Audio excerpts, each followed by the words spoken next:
All right. Hello, everybody. Welcome to the August meeting of the Save Our Indian River Lagoon half-cent sales tax. First thing on the agenda is the pledge, so we'll go ahead and do the Pledge of Allegiance.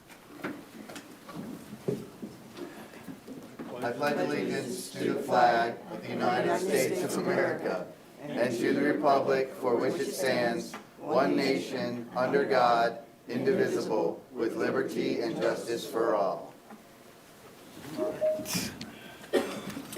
All right, Jackie, will you go ahead and do the call to order? Well, good morning. All right, Lorraine Koss is absent. Charlie Venuto. Here. Vinnie Toronto. Here. Don Deese. Here. John Windsor. Here. Terry Castro is not here. Bobby Putnam is not here. Laura Lee Thompson. Here. Stephanie is not here yet. Kimberly. Kurt Smith. Here. Barbara Wall, Scanlon, and Eric Manas, Here. and we do have a quorum. All right, thank you, Jackie. Okay. Can I mention Terry's on, Terry Castro's, He's on. he's watching, but he's communicating to me in case anything. Great, yeah, thank you, Dr. Windsor. Okay, so if he sends you a message, let us know. I'll try. All right, great. Thank you, everybody. I know the fall started, school's back, and so it's busy, but it's good to see everybody around here. All right, so the next thing is the approval of the agenda, but before we take a motion, we do have some people that are doing presentations that will need to go or have busy schedules. So what I'd ask is that we have a motion that moves the progress and fiscal reports down after new business. So moved. Okay? Second. All right, is there any discussion? Any public comment? All right, we'll go ahead and vote. All those in favor say aye. Aye. Opposed? All right, passes unanimously. Thank you, everybody. Now we'll look for an approval of the minutes. So moved. Is there a second? Second. Okay. We have a motion and a second. Is there any discussion amongst the committee? Any public discussion? I know you all read the minutes out there. All right, we'll go ahead and vote on it. All those in favor say aye. Aye. Any opposed? All right, passes unanimously. Thank you, everybody. So now we'll go ahead and jump to item 6, which is other reports and special presentations. This first Yes, ma'am. report is going to be remote, but your speaker, Felicity Appel with Kimley Horn, is going to talk about the county's recent Clean Waterways Act compliance plan for wastewater treatment and septic remediation. All right, great. Kimberly, Felicity, are you there?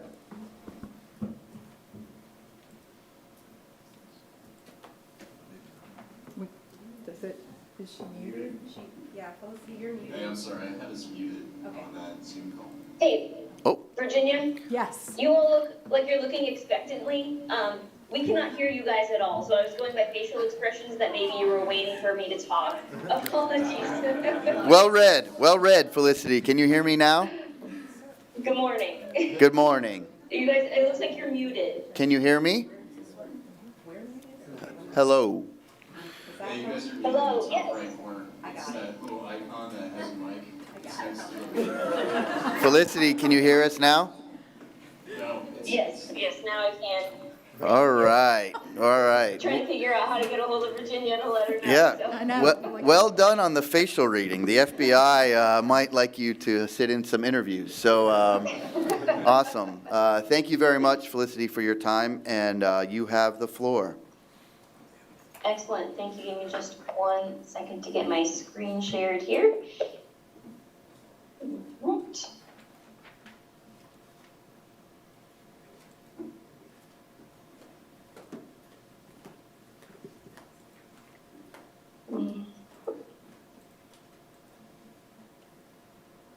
All right. Good morning again, everybody. Apologize for the technical difficulties. My name is Felicity Appel. I'm with Kimley Horn. We're consultants and we were hired to do the BMAP plan, aka Clean Waterways Compliance Act plan for Brevard County. So this morning I'm just going to go through a brief presentation on what was required In this plan, kind of why we did it, what statutes this came from, what we looked at as far as your wastewater treatment plans, your OSTDSs, aka septic tanks, and kind of the conclusions of our plan and questions. I'll save a little bit of time for that. I won't go too in-depth on the septic tanks. I know Applied Ecology will also be presenting this morning, and they really got down to the parcel-by-parcel detail on that. So quickly, why did we do this plan? So the DEP passed, or I guess the state legislature passed for DEP, the Clean Waterways Compliance Act. And basically that said, per this statute, if you are in a BMAP, you have to do one of these plans showing how you are going to reduce phosphorus and nitrogen into the BMAP, either through wastewater treatment projects or eliminating or enhancing septic tanks. So Brevard County, you all are very lucky. You are in 3 BMAPs. So the Central Indian River Lagoon, North Indian River Lagoon, and the Banana River Lagoon. So really, the majority of the county is in a BMAP, so there was a lot of area for us to look at for reducing nutrients. So the final order from DEP was honestly great. It outlined exactly the information that they were looking for from the county to eliminate these nutrients. So there was 2 components to the plan. The first one was for wastewater treatment, and that portion of the plan needed to review, your existing facilities. What are the permitted capacities? What flow rates are you seeing? The concentrations of nitrogen and phosphorus that are in your effluent in the permit, and then is what you're actually seeing leaving the plant. We also did a 20-year capacity analysis looking at future growth within your existing service areas for those treatment plants, as well as any future service areas that you guys may have as you eliminate septic tanks and connect them to centralized sewer. And then taking those projects that would come out of those expansions or upgrades and ranking the projects on, cost per amount of nitrogen reduced. So that was really how we ranked those projects in this report, and then an estimated timeline for each of those projects. And then the second component of the plan was your on-site treatment and disposal systems, or your septic tanks, and looking at a county-wide inventory of the existing septic tanks, and then over 20 years, how many new septic tanks will there be, how many septic tanks will be eliminated, and how many will be enhanced, and then the project timeline and cost for those as well. So let's get into it. Wastewater treatment. So Brevard County has 6 wastewater treatment facilities, and I'm not sure how well these maps show up on your guys' screen there. I'm happy to, provide this in email if anybody needs it. But currently 5 of the facilities have service areas within a BMAP, and that's what this map shows here. Your wastewater treatment facilities that the county owns are the green dots, and then kind of the green hatching is the treatment areas, light blue is the BMAP. And then you can see there's a lot of other small dots, and those are the privately owned treatment facilities in Brevard County that we did have to identify as part of this plan, but did not need to provide any enhancements or anything like that for. So looking at those service areas, we did some population projections to estimate the wastewater that would be generated in those areas, either with growth, just people moving to Brevard County, and then we also took into account, any expansion of those service areas. So based on our estimates and projections, there are 3 treatment plants that would have to be expanded to meet the needs for your population in 2024. And that was incorporated into the plan as well, and one of the projects that were listed. So we also looked at all of the planned wastewater treatment projects that your utility services is looking at, and there were quite a few, and I'll just pop to that real quick. I have a table here that hopefully you all can read. There's 15 projects that were either enhancements to your existing facilities to either reduce the amount of nitrogen coming out of it, or expansions to account for those expanded service areas. And those were ranked based on the amount of nitrogen removed per year as well as the cost. So all of these were looked at as far as, how many pounds is each project specifically going to remove from the BMAP, and how much will it cost per pound removed. So now I'll get into septic tanks. And like I said, I'm going to go over this briefly, and I'll really let Applied Ecology get down into how they did their analysis after my presentation, but just how we took their information and incorporated it into the plan to meet these state requirements. So there are a lot of septic tanks, over 62,000 in the county right now. So based on, current projects that you guys have ongoing or have planned, and just future growth of, where people are moving into the county, it's expected that 4,000 new septic tanks will be added in the next 20 years. It is assumed, just based on state statutes and county policy, that any new future septic tanks will be enhanced nitrogen reducing systems. So that was taken into account when we were looking at nitrogen reduction in the BMAP. And then because of all of these planned projects, we did also look at the expanded wastewater service areas. And that was really based on, is it in the BMAP, and are there planned projects there to do septic to sewer?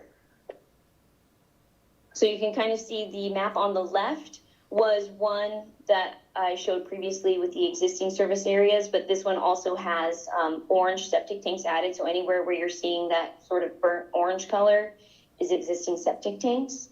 And then the map on the right is proposed service areas where we would see converting septic tanks to centralized sewer for that nitrogen reduction. So the county does maintain a database of all their septic systems and all of your projects. Right now, or at least at the time of our report, there were 29 elimination projects, either in the works or planned, and 4 enhancement projects. So that would be converting existing septic tanks to enhanced septic tanks for the citizens there. And then we prioritize these based on cost per pound of nitrogen removed. And you can see the cost there. The elimination projects, those really ranged, big range there from $453 to $195,000. And that really was based on size and distance to the existing service area. And then we also have the enhancement projects, which is, like I said, upgrading those existing septic tanks. So just real quickly, the conclusion that we came to in our report: with the implementation of all of these projects that have been identified, whether it's enhancement to your existing treatment plants, expansion of service areas, or conversion to enhanced septic tanks, you guys are doing great. You are far exceeding, your nutrient reduction requirements in each of the 3 BMAPs. So you can see in this table here, really you're removing, if you do all of the projects that have been identified in all of the planning stages, is 182% of the total nitrogen being removed from the BMAP. So that is really great, and it's great for the environment, great for the BMAPs, and the state really likes to see it. So that is really the high level overview, sort of the end of my information, and I would love to take any questions that anybody may have about this plan. All right, Felicity, thank you so much. Are there any questions for Felicity? Yes, Eric. I was just trying to figure out if that 4,000, you said that we were going to be moving 4,000 septic tanks to sewer in the next 20 years. Would that be a net number that it also accounts for what we may or may not be adding with new development? So that 4,000 number that I shared, let me go back to that screen really quick. That was actually 4,000 new septic tanks. Those were 4,000 connections that are part of our septic to sewer projects, and there's over 60,000 new tanks anticipated in the 20-year growth analysis. Yeah. I guess what I'm asking then is what's the... I'm sorry, go ahead. Is there some sort of net, or we're adding that many more? Is there a degree to which the new sewer conversions is going to offset that? additional septic tanks? Yes, so if you look at the projected total service area, just it would be more over the course of the next 20 years, I think, than the new septic tanks that you would see. If that answers your question. So there are going to be some new septic tanks because they're just either too far away from an existing service area. Sorry, let me go to the next slide. Because you can see that there are some septic tanks that are just quite a far distance away or not contiguous to an existing service area. So you may see some new septic tanks going in there, but in general, we did try to incorporate as many septic tanks into the centralized sewer system as possible. And hopefully that map shows us it. And there are some septic tanks that are in other municipalities' service areas as well. So those weren't incorporated into the county service areas, just to be mindful of those boundaries. And Felicity, I'll just remind everybody, starting this year, all new septic have to be the advanced nitrogen reducing septic. So they will be contributing half as much or less nitrogen as the old ones that we're converting. Yes, correct. All right. Dr. Can I Windsor? ask a quick question? Maybe that's a follow-up for Virginia. On the new law, that's for new septic tanks. How about for somebody whose septic tank is currently failing and they need to have a whole new system put in because their old system is just shot? Right. It depends on the exact situation at the property, whether it's a repair or a replacement. If it's a replacement, then they have to upgrade to the new system. Thank you. All right. Any other questions? Oh, yes, Laura Lee. What about the people that have septic tanks that are still functioning that are old? Are they required to upgrade also? By 2030, I believe, is the rule. Okay. That by 2030, every traditional, if they're in the Indian River Lagoon protected area. Okay, Yeah. thank you. All right. I have a question, and maybe Felicity or Virginia. Dr. Windsor, please. The range of values that you gave for the cost per pound of nitrogen got up to $195,000 per pound, and I know that's going to show up someplace at some point in time.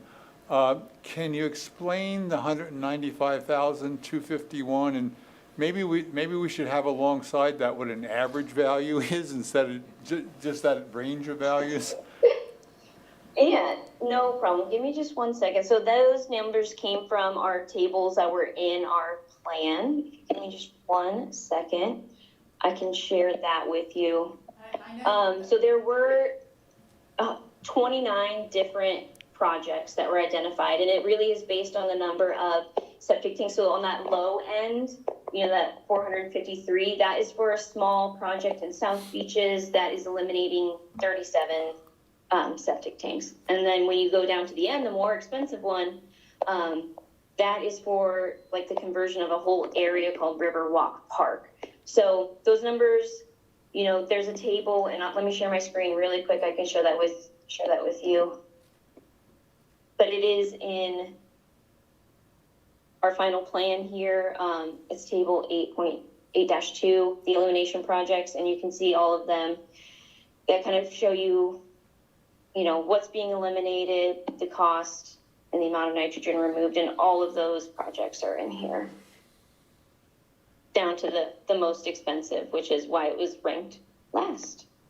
And so this report really dives down into the details of all of the slides that I shared, but I was, just trying to give everybody a high-level overview and answer any questions that there might be. But this table here and the narrative that follows it should give you a much better idea of the difference in prices. I'll just add that these were the total estimated costs. So the swirl portion of the cost is still capped at the maximum amount that the Save Our Lagoon program will pay, the $1,553, I think, for septic to sewer. And so those last 4 projects were county parks where We have the county bathrooms used by the public, and so those costs are relatively high, but Thank you. Perfect. Yeah, they are, and like I said before, they're total project costs. They're also very high-level planning costs for some of these, and, we took into account distance from existing service area and things like that for transmission. So it's not just the cost of eliminating the septic tank. There's a lot that went into this. All right, any other questions? Okay, I had the one in Felicity, Virginia, I'm not sure. So I know that, Felicity, you mentioned other municipalities who are not part of this plan, but those municipalities are required to do this same plan. Kimberly, Correct. did Kimley Horn, did you do Palm Bay? Can you speak on, or any other municipalities? I don't mean to call out anyone in particular. No, it is okay. We did not do any other municipalities in Brevard County, so I cannot speak to any other municipalities there, but you are correct that they were required to do it by the state as well. Okay. Yes. Okay. All right. Thank you very much. Felicity, thank Yeah, you. thank you. All right. 62,000. Woo, big number, big number. All right, so we'll go ahead and go to our next presentation, which is from Dr. Claudia Listopad, Developing an Adaptive Septic Remediation Plan.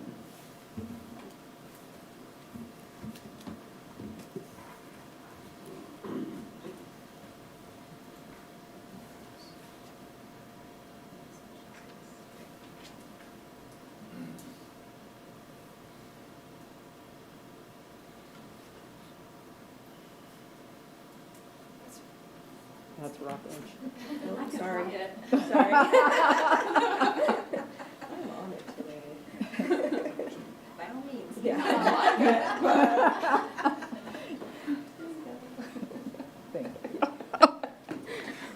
Well, thank you all. It's been a while. Nice to see you Yes. again. So, I actually have a lot of information and slides. I have some points that I might be able to skip I'm so slides. sorry, your mic is on. Mic is on. There we go, starting again. So, today I'm coming here to present the Developing the Adaptive Septic Remediation Plan. So, Felicity already showed the plan itself. So I'm going to cover a little bit of a different topics, more the science and the data behind some of these numbers. So this is the agenda. I have in parentheses brackets, overlay analysis. If we have time, I'll present that. If not, we'll skip it. So first of all, I want to give kudos to Brevard County for working on septic remediation for a long time. Even prior to 2016, there was already an implementation looking and prioritizing septic tanks. Where should we retrofit them? How many do we have? Where are they? How much do they contribute to the loading of our impaired systems?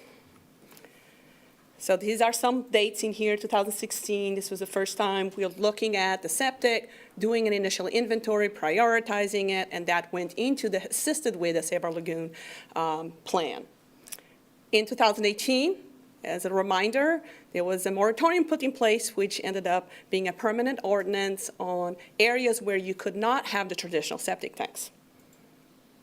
Between 2018 and 2021, there were additional projects put into the ground and several prioritization and updates, including looking at modeling how much impact these individual septic tanks were contributing to the lagoon. So this is much before the regulatory component came into play. You can see here some of these numbers of what has been accomplished already in that. So you are far ahead of many locations that are just starting to look at septic tanks. 2022, we actually incorporated some of the measure data from the groundwater study, for those of you that saw some of that presentation, into the modeling. So we had more accurate data of how much loading was entering our groundwater. And now, obviously, we're looking at this formal FDP-required OSCDS remediation plan, which comes from the regulatory background. Both started with the Senate Bill 712, Again, that's the first time it was identified. OSCDS are important. Everyone needs to do a remediation plan if they are in a BMAP area that has over 20% of contribution of loading from these septic tanks. So not all BMAPs, just clarifying, will have these requirements for all stakeholders. In 2023 is when formally, officially, DEP said, yes, the IRL has this significant contribution. All the stakeholders have to do this plan. Adding to that, the House Bill 1379 added these two components that already been discussed. One is that all new OSCDS starting January 2024 must be this enhanced, so they have 50% minimum reduction from the traditional. And second, very importantly, is that all septic tanks by July 2030 need to be connected or upgraded from conventional. So we focused not on the plan itself, but on some of the data behind the plan.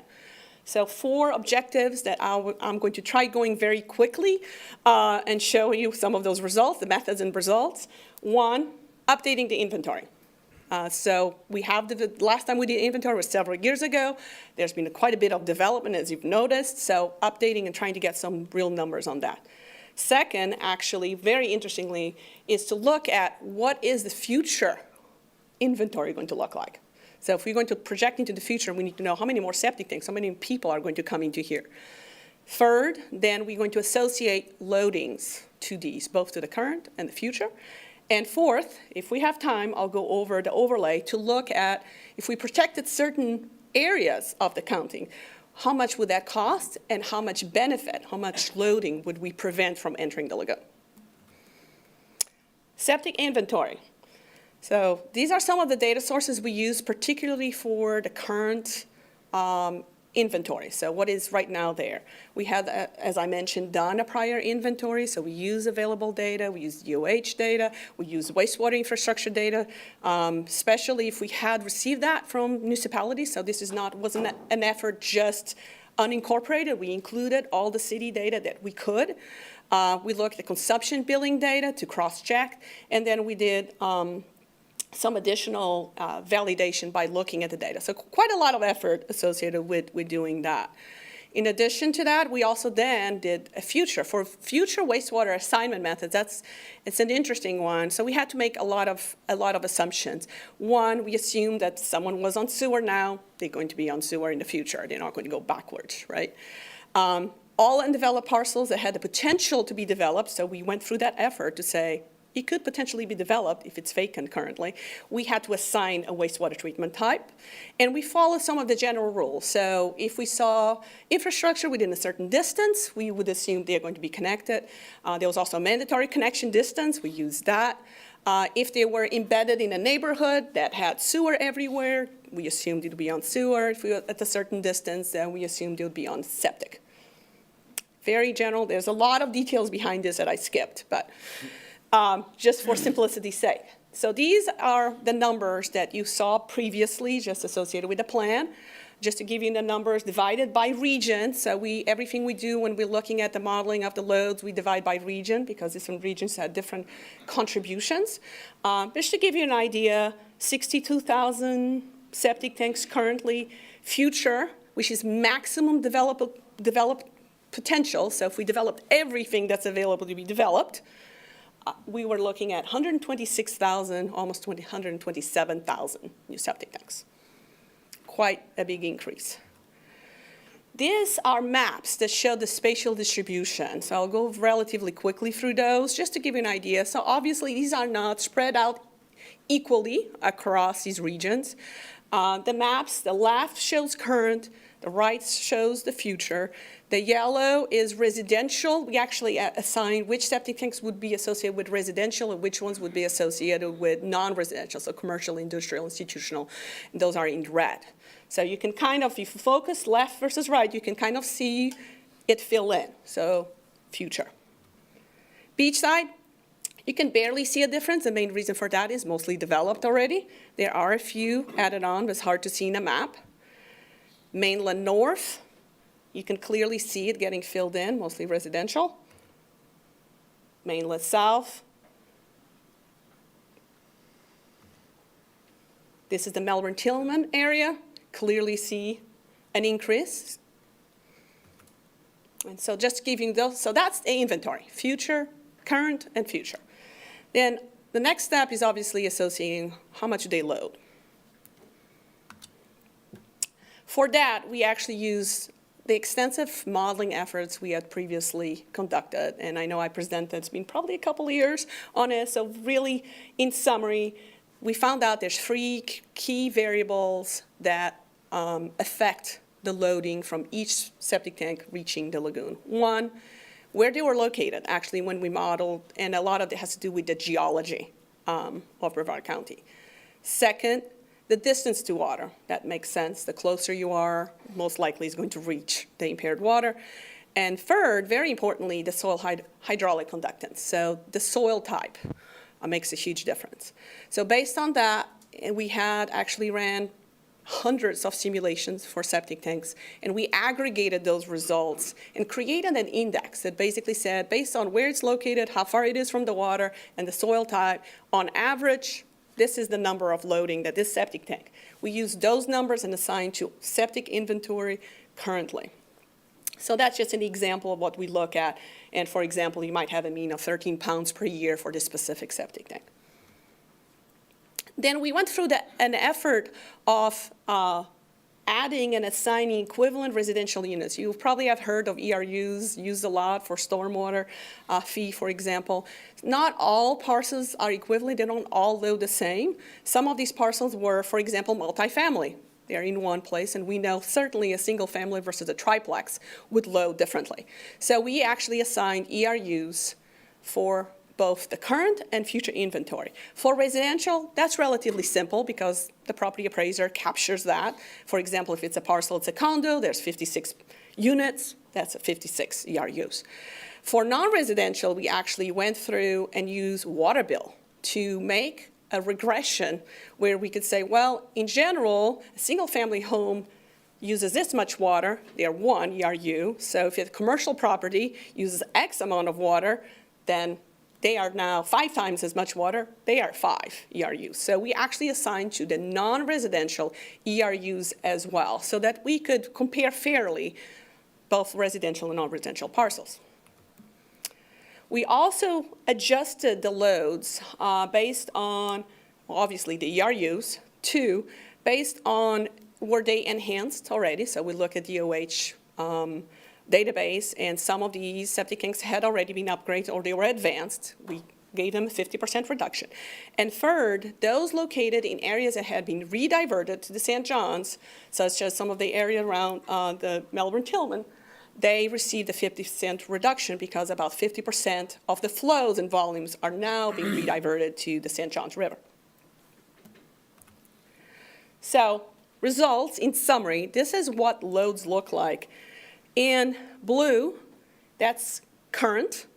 In green, that's future loading based on the future inventory, future ERUs, just to give you a perception. As you can see, beachside, very little difference. We also didn't see a lot of it's developed. Melbourne-Tillman area, over 2 times as much loading. In addition, the next step, we looked at hotspots. So hotspot identification, the goal of that was to target these areas for potential septic to sewer retrofits. Makes sense, at least based on the current inventory. We looked at parcels and tried to identify clusters of at least 50 ERUs that are not necessarily parcels, they could be multifamily, that had an average loading of 30 pounds per year per parcel. So we're looking at the highest loading locations to see if it's those would be the most cost-effective ones if we could upgrade them. We excluded parcels too far from existing sewer infrastructure that would require major infrastructure changes. So we're looking at septic to sewer and not septic upgrades here, just to make it clear. So there's about 18 hotspots. A lot of them became multifamily mobile home locations that are still served by septic, or high-loading commercial areas that are still being served by septic. There were some single-family residential neighborhoods, too, that were pretty dense, that were close enough to infrastructure that also made the cut of hotspots. So these are some maps, and there is a report that would have all these maps. The way these maps are set up is that the one on the bottom left, actually, I don't know if you can see, probably you can't see my pointer, but one on the left shows the little dots are the locations of the other maps. So these are, for example, located in the north, mainland north areas, and you can see some of these are mobile home spots. A few more maps. These ones are in the South Beaches regions, as you can see the little dots on the map on the bottom left. Those are these corresponds. And these are neighborhoods, single family. For the future, the goal of looking at hotspots was really a little different. It was more to obviously be looking at areas that currently are not developed, in the future will look like they'll be hotspots if we allow them to still be on septic. So the idea was that we would be using these hotspots to extend or make infrastructure informed changes in the future. So maybe extend line so that we can capture these future hotspots. In this case, we didn't use parcel base because these parcels do not exist. We actually created a grid system, 100 by 100 meter grids, and we actually calculated what is the current loading now and what we predict based on the future inventory and the future ERUs, what they're going to be in the future. So based on that delta, on that difference, if it increased significantly, they became hotspots. So we used several rules. Some of these rules aren't here, so distance from lift stations, how much do they have to load in addition to the current to create some of these hotspots. We did exclude anything within a quarter mile of lift station because there is a mandatory connection. So we expect that those have to be connected anyway, so we went beyond the quarter mile. We identified 29 hotspots. So in this case, you can see we're looking at hotspots, areas that are undeveloped now that we expect to be developed. So that's why they look like grids. Similar setup. We identified 29, and basically, if all these future hotspots were considered for expansion, another 29,000 pounds of TN per year could be prevented in the future from entering the lagoon. So we are looking at future prevention before it happens. I think I did good time, and I have time for the overlay. So I speak really fast. Well, 15, really quickly, the idea of the overlay analysis is to perform a cost benefit and see what would the economic impact be if we cover different areas of the counties for protecting OSTDS, basically forcing OSTDS to be enhanced or not having a traditional septic tank on site. So we looked at 3 scenarios. The current scenario, scenario 1, that is the current septic ordinance. As you know, it has different distances. Most of them 60 meters for mainland, and the Melbourne-Tillman is 40 meters from water. Merritt Island, Beachside, all of it is included. You can't have traditional septic tanks already. Scenario 2 looked at same thing for Merritt Island, Beachside, but instead of 60 meters and 40 meters, 1,000 feet from only natural water bodies. So this means the man-made channels, ditches with water would no longer be included in the scenario. But anything like on Turkey Creek or on, from the actual lagoon would be included, and now we're looking at 1,000 feet from those waters. And the last one would be cover all the county, cover it all. So here is some of the numbers. These are the number of septic tanks, the parcels that are included under each scenario. As you can see, in some cases, actually between scenario 1 and 2, you have decreases because, for example, for Melbourne-Tillman, as a reminder, a lot of that area is actually man-made ditches. So on the natural, we actually lose septic tanks that are covered on the scenario 2 because we're looking at only natural canals or natural tributaries and the lagoon itself. This is associated loading that gets prevented from entering the lagoon based on these different overlays. So no overlays, the first one. Scenario 1 is the current. So that's a 24% decrease of loads entering the lagoon from not doing anything at all. Scenario 2, basically, as a reminder, in some cases we covered more septic, in some cases we covered less septic tanks, 25% reduction, so very similar to scenario 1. And the last scenario is covering it all. This is based on, we still have 50% of the loads if we put enhanced septic tanks. We have a 50% decrease, right? That's the maximum we're going to get unless we put them all on sewer. And basically, those are the key findings, current inventory numbers versus future, quite an increase. We identified 18 current hotspots, 29 future hotspots. So if we added both together, we are looking at, something like 50,000 pounds prevented from entering if we address all the current and the future hotspots. And the overlay, basically, really, the reductions are not even across. If you look at each of the bar chart, the stacked with more time, you can see the differences. In some cases, there's more benefit of using overlay 2 versus overlay 1. Obviously, the overlay 3 does take more of the loads, but also would cost significantly more. I think that's it. All right. Anyone have any questions for Dr. Listopad? Thank you for that fire hose. You can look at the slides No, with it more was good. time.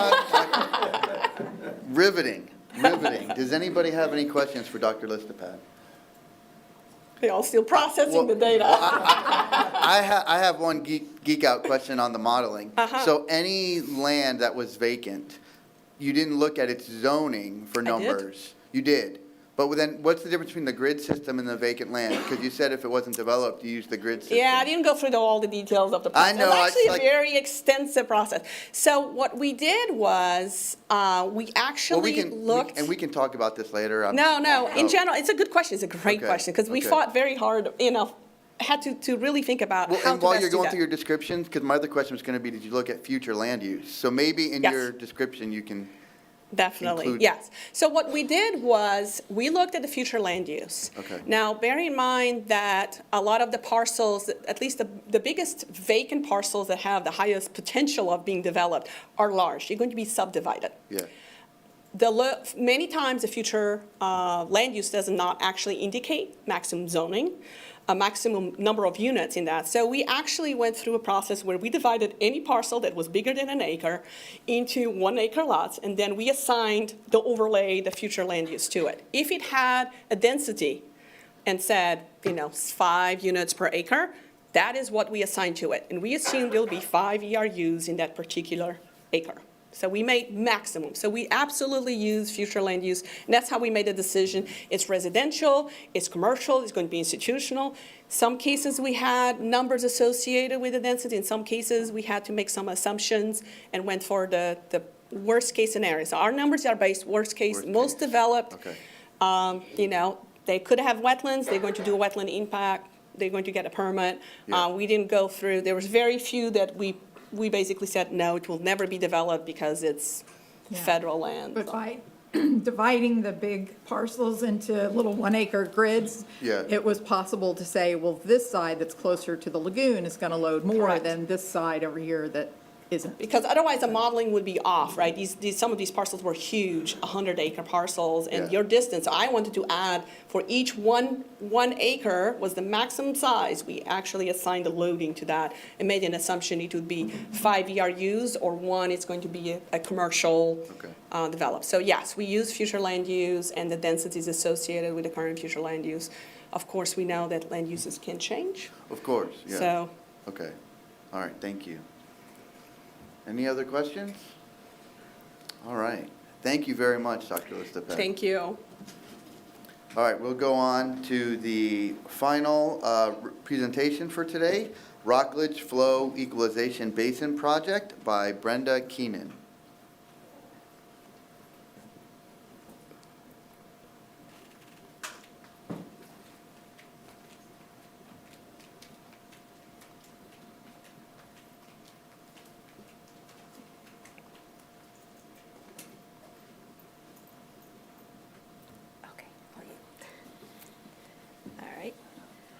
I'm Brenda Keenan. I'm with Tetra Tech, the consulting engineer on behalf of the city of Rockledge for this project. This project looked at using influent flow equalization in order to improve their wastewater treatment plant performance, ultimately with the goal of removing and reducing nutrients. Oops.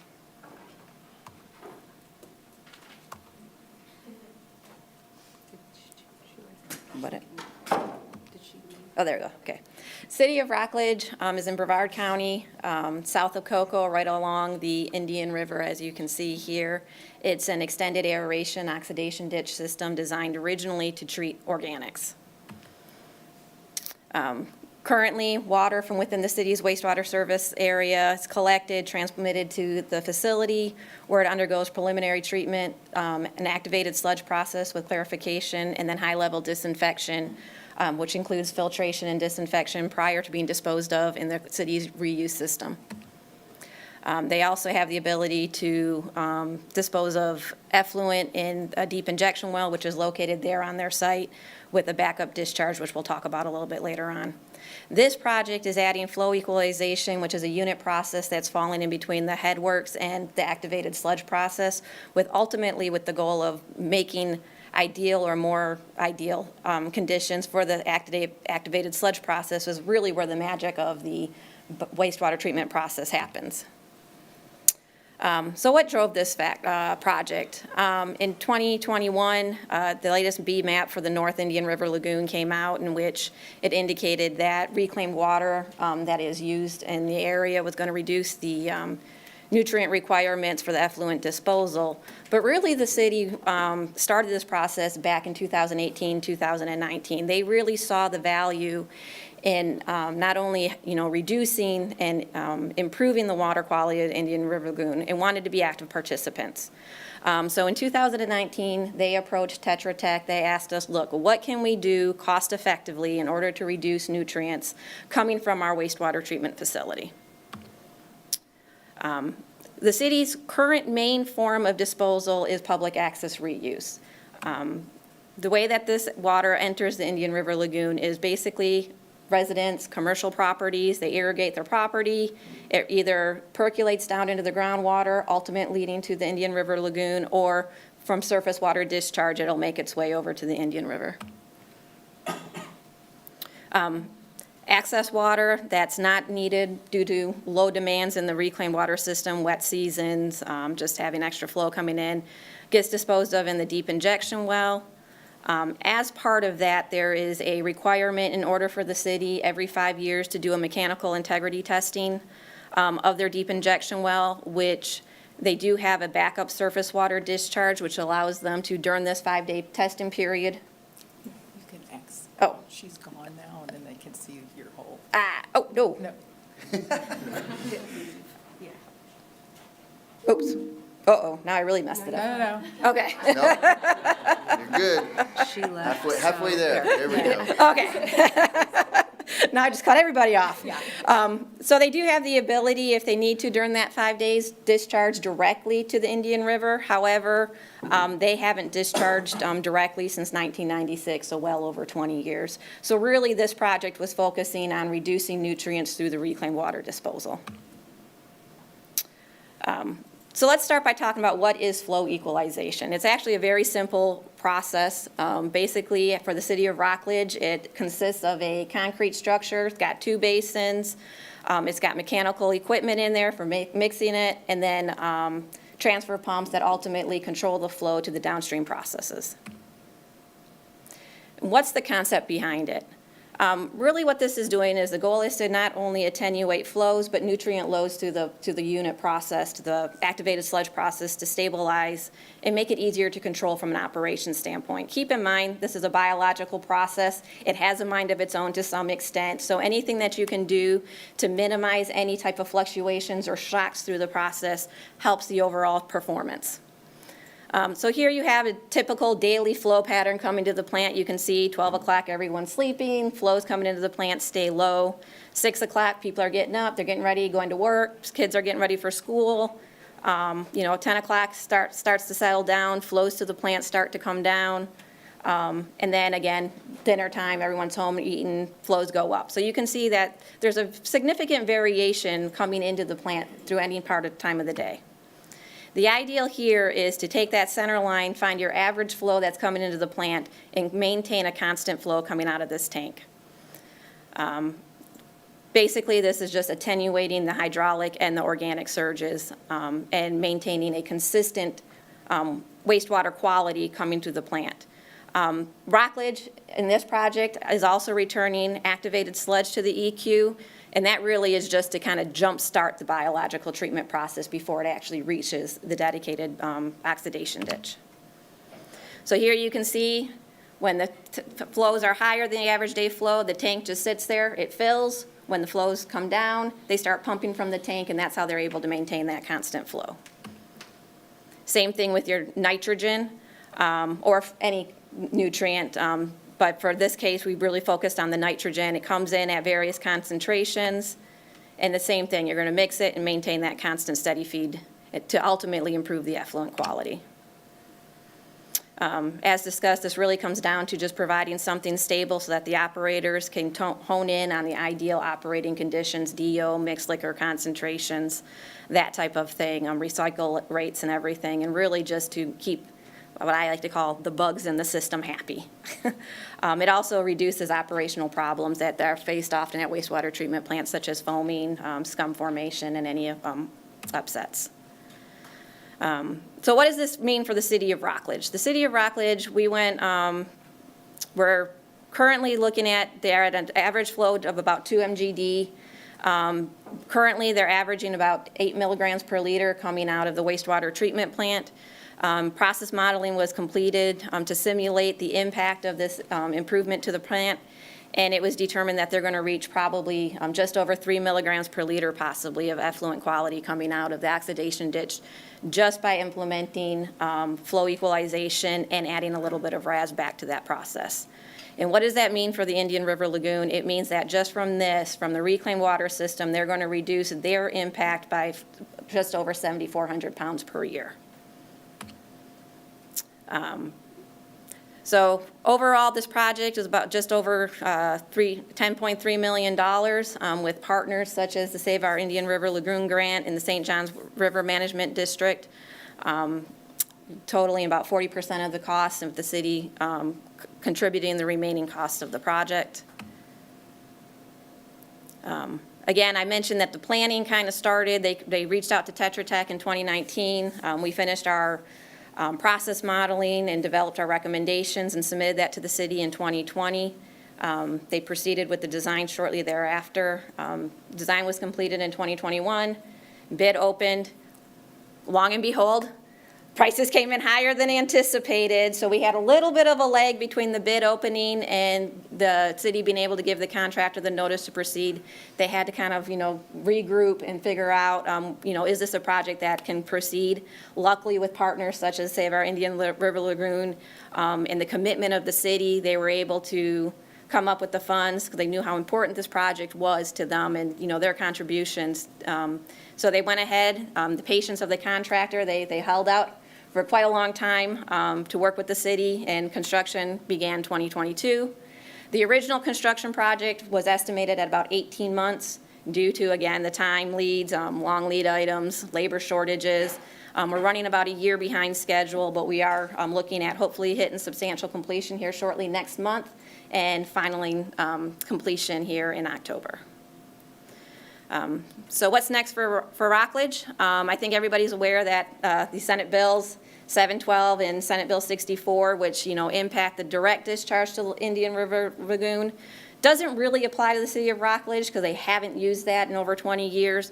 Really, the next step that's coming in from a legislation standpoint is House Bill 1557, which was just passed in May, I believe. So it's anticipated that they are going to have to go to AWT for reclaimed water. Luckily, the city was already in the planning stages for their next phase of the project, and they are currently advertising for requests for qualifications are out on the streets for a design build team to come in and work with the city to develop a plan to bring the plant up to AWT standards. So not only can they now address nitrogen, but they can take on phosphorus as their next challenge. So I would like to thank the city, We really enjoyed working with them. We find this to be a very important project, and we greatly appreciate all of the support that we've gotten from Save Our Indian River Lagoon, St. Johns River Water Management District, and also we want to give thanks to the contractor L7, who has done a wonderful job at bringing what our vision to life. So with that, any questions? All right, anybody have any questions? Charles? Yeah, I'm curious, and perhaps it's more of a Virginia question, but are other wastewater plants looking at this same process improvement? I don't exactly know. You know, the different plants are designed different ways, and you may. Yeah. Yeah, it's a process that a lot of facilities are looking at and have implemented. Rockledge was very unique in the fact that their existing oxidation ditch, they already got unusually good treatment. So oxidation ditches are typically designed for organic removal. But because of the design and the existing basin and the extra capacity the facility had, they're actually able to get simultaneous night D-night in the basin. So they are able to get further nutrient removal within their existing basin that might not be quite as capable for other facilities to achieve. So the flow EQ for this instant actually worked out very well to be cost effective. Great. Any other questions? All right, I think we should all take a workshop day and paint that wall. I think it's just begging for some color. So once they're done, I say we advertise a painting workshop and go add some color. It is a big wall to get a consistent color. I'll give them that. Yeah. Well, we can add some multiple colors. Thank you so much, Thank you. Brenda. All right. Why don't we do this? We're about to jump into new business. Let's take a 5 or 10 minute break. Is that okay? And then we'll come back to that. Let's do 10 minutes. 10-minute break. All right.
All right, thank you. We'll go ahead and get started. So the next item is our new business item, some suggested changes to the Citizens Oversight Committee. Virginia, please. Right, so it's about that time of year when we start the process to look at appointments for the next term on the Citizen Oversight Committee that would start in March.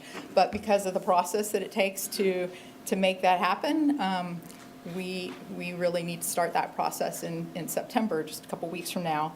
And so before we do that, I wanted to sort of double back to a conversation that the committee had a little over a year ago about succession planning. You know, there are 7 members who, based on the county's change in term limits applying to, 8-year term limits applying to all committees, 7 members who will be term limited at the end of this term. 5 of those are voting members and 2 of those are alternates. And so that means we're going to have a lot of new faces around the table next spring, and we'll lose a lot of the historical knowledge that has been around the table. And so one of the ideas that was proposed by the committee previously was looking at the idea of adding some ex officio members to provide that historical perspective. If the committee wanted to recommend those changes, the time to do that would be now when we're advertising for new faces on the committee and going through the appointment process with the board and with the League of Cities. Also,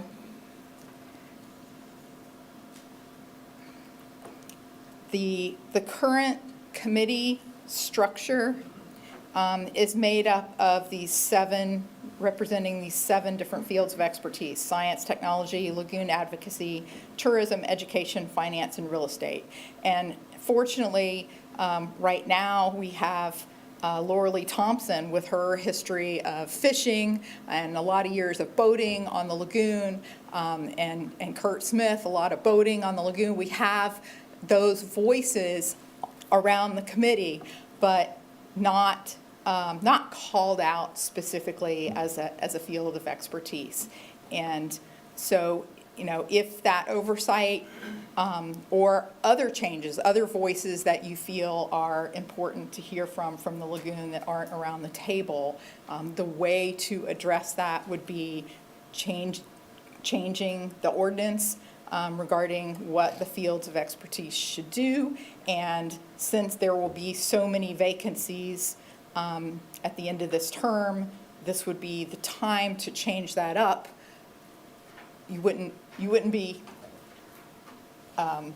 kicking people off the committee to do that because they're going to be gone anyway. So I just wanted to bring that to the committee's attention and let you discuss what you may or may not want to do. I appreciate Todd Swindle's previous comments about how well the committee has worked in the past and faith in the process. And so you may not want to make any changes, but this was the time to discuss it if you do. All right, yeah, thank you. And everybody's heard me say this before, I think rigorous debate is a good thing, and so I appreciate us having this discussion here. What I would recommend is we look at breaking this discussion down into 3 things, the 3 parts, and then we can obviously give that recommendation to the Board of County Commissioners and let them choose what they'd like to do. Does that seem like a good idea? And the 3 things I was thinking of breaking it down. First off, there's an October 1st change in here, Virginia, and I was going to ask you if that's logistical for applications. So I was going to look at the ex officio item as one item, and then the swim lanes as a second. And then that way we'll just tackle those changes. Or suggestions, or if we leave those alone. Does that sound good to the committee? We'll handle it individually. Okay. Virginia, first off, again, the teachers in here, like Barbara, I'm sure appreciate the grammar changes in the ordinance, capitalizations and whatnot, so I think that's good. But I did notice the application date specifically in the ordinance mentioned October 1st. And so that's crossed out. Is that for logistics for the department and for collecting applications? Is that?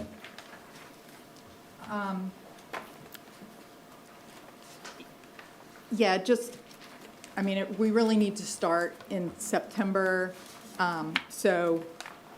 So then if we were going to recommend a change, then that would be one thing that would make it more efficient in the office. Right, or, you know, if there are other changes made that might change that timing more, so, you know, just trying to have the flexibility to pick the date that we need in order to get folks in place by the time they need to be in place. Yeah, okay. No, I think it's good. Does anybody have a feeling on removing that date if there's going to be any changes? Dr. Windsor? I didn't have any concern about that. I was just want to mention, you do, when you put out the announcement for the vacant positions, you give a deadline for, Yes. so people don't come in like 2 days after the commission's decided on who to, you know, say, I never got a chance to get in, you know? Yeah, and, sorry, I wasn't zoomed in on this particular strike-through. So this says October 1st, 2016. Yeah. Right, so this was written for the very first committee in 2016, and now we're well beyond that. So if you want this to say October 1st, Well, and that's why I was asking, because the whole date was removed, not just the year. So I didn't know if that was complete strike-through for an efficiency thing on the process. no, it was mostly to get rid of the 2016. But having some flexibility on the dates would help, but Okay. we could live with October 1st. You know, the way that the terms are written, you're not done until your replacement is seated.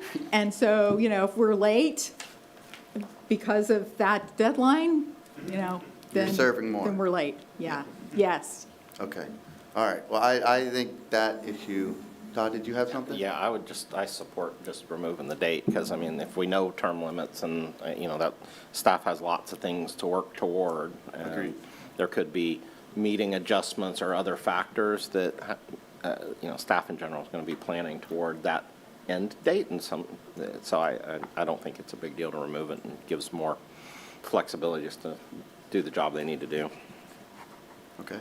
Any other comment on that one? All right, so then let's go ahead and let's have a discussion on the ex officio members. Did you want to make motions on these one at a time, or one motion to cover all three items you're going to talk about? We can. That's at the will of the committee. If you want to go ahead and move that any suggested changes include removing the date, that sounds like a good way to do it, or if we want to wait. Okay. I think I would make a motion, we go ahead and remove the date. Okay? Is there, We recommend removing the date. okay. Is there a second? Okay. All right, any discussion? Any public comment? All right, we'll go ahead and vote on that. All those in favor, say aye. Aye. Opposed? All right, thank you, Dr. Windsor. All right, so let's go ahead now and move on to the ex officio member component. Is there any discussion? Anyone have any comments they'd like to make on that one?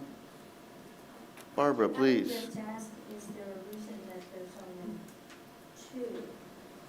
I mean, should there even be a limit on ex officio members? If we have people who'd like to come and comment and they're part of our group and they're seasoned and knowledgeable. I'm sorry, your microphone's on. Oh, your microphone is on. Oh, I'm sorry. Pardon me. I was just saying, I don't understand why we would need to limit the number of non-voting ex officio members. The more knowledgeable people we have for input, the better the group is. Just a comment. Don, and then Dr. Windsor? Yeah, those people can actually be in the audience anytime. So, you know, why have ex officio? I actually viewed it, differently than I viewed this as new members coming on board to learn about the program in order for them to move forward into positions in the future, rather than keeping members on that have knowledge of the program, because they can always be in the audience and actually are free to comment at any time on what's happening. Dr. Windsor? Yeah, I had mentioned ex officio in that discussion a while back, and in parentheses, I said ex officio member or two, or those people are eligible to just comment from the audience. And so I like the idea of having one ex officio from each, from the county and the League of Cities. Why not more? Well, as it was, I was somewhat skeptical about having 14 members for this committee initially. I thought it should have been 7, but I understand why the 14. So the larger the committee size, the more unwieldy everything is in trying to make and trying to get things done. But by the same token, this process has worked fairly efficiently. So I would say you don't want to have an unlimited number of members to the committee. So I think 2 is probably okay, especially if they're non-voting. Okay. Laura Lee and then Charles. So if you have the retired members of the committee in the audience, and they're available, do they have to wait until the end of the meeting to fill out a speaker card to comment? So they could be sitting in the audience for 3 hours waiting to comment on something that committee may have already voted on. So I don't know how you would separate the ex officio members that are sitting in the audience from the non-members that have to wait till the end of the meeting to comment. Well, and to answer that, and I see everybody jumping, but and I'll go Charles in the back, but to answer that, so our bylaws state any proposition that comes in front of the COC must get public comment. So if there was any action taking, any member of the public can speak on that motion before it is voted on. So that would answer that part of it. So if there was a motion to be taken, they would be allowed a public comment as anybody is. Yeah, but there's a difference between sitting in the audience waiting for the public Agreed. comment session, to open up versus sitting at the table and being able to carry on a conversation. Agreed. Charles, and then I can come back this way. Yeah, well, I was going to say, we have several former members who no longer associated with the committee, and I can't recall seeing any of them or too many of them come to our meetings. They don't message you or anything? So I'm thinking, that number 2 probably, is the right number, but I think Laura Lee's comment is spot on, because, really what is their role as far as where you sit, when can you talk? You're not voting, but you're still trying to mentor the new board members.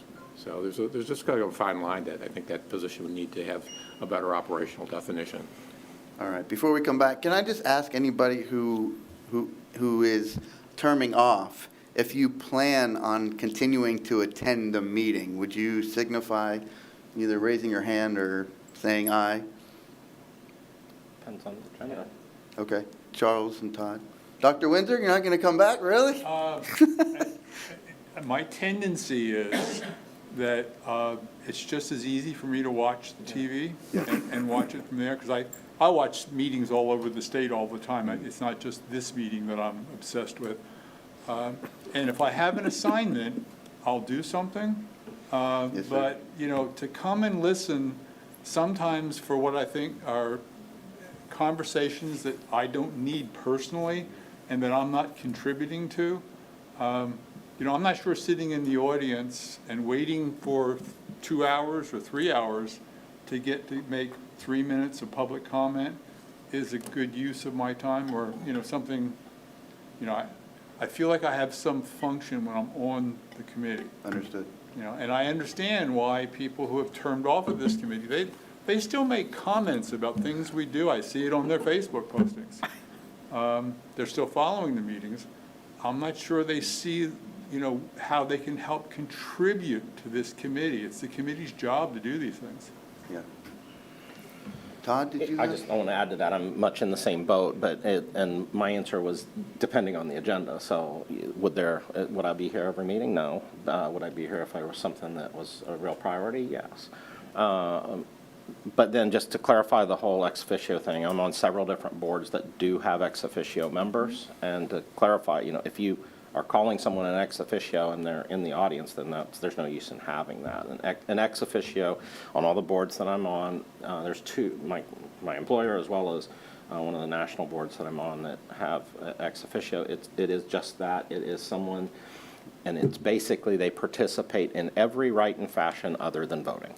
So they sit at the board, they're welcome to weigh in, they're welcome to participate in the conversations, but yet when it comes to a vote, that it is, they are not eligible to vote. So from a practical standpoint, there's a degree that we already have somewhat 7 ex officio members in that we have alternates that do not vote but participate actively. So this is, in my mind, the sole discussion here is whether there's value of adding 2 additional people for that historical perspective. And so I wanted to add those as clarifying comments, not necessarily indicating whether I support it one way or another right now. So. Okay. And I think when Barbara said an unlimited number, she hasn't been chair yet, although Well- she will. And then, I just have to comment on that because I'm on several boards where we welcome our ex officio members, and they're not limited. And I never see too many there, okay, which seems to be the concern that we might have all these people and lots of comments. We never get too many because once you're on it for 7 years, you'd like a break, right?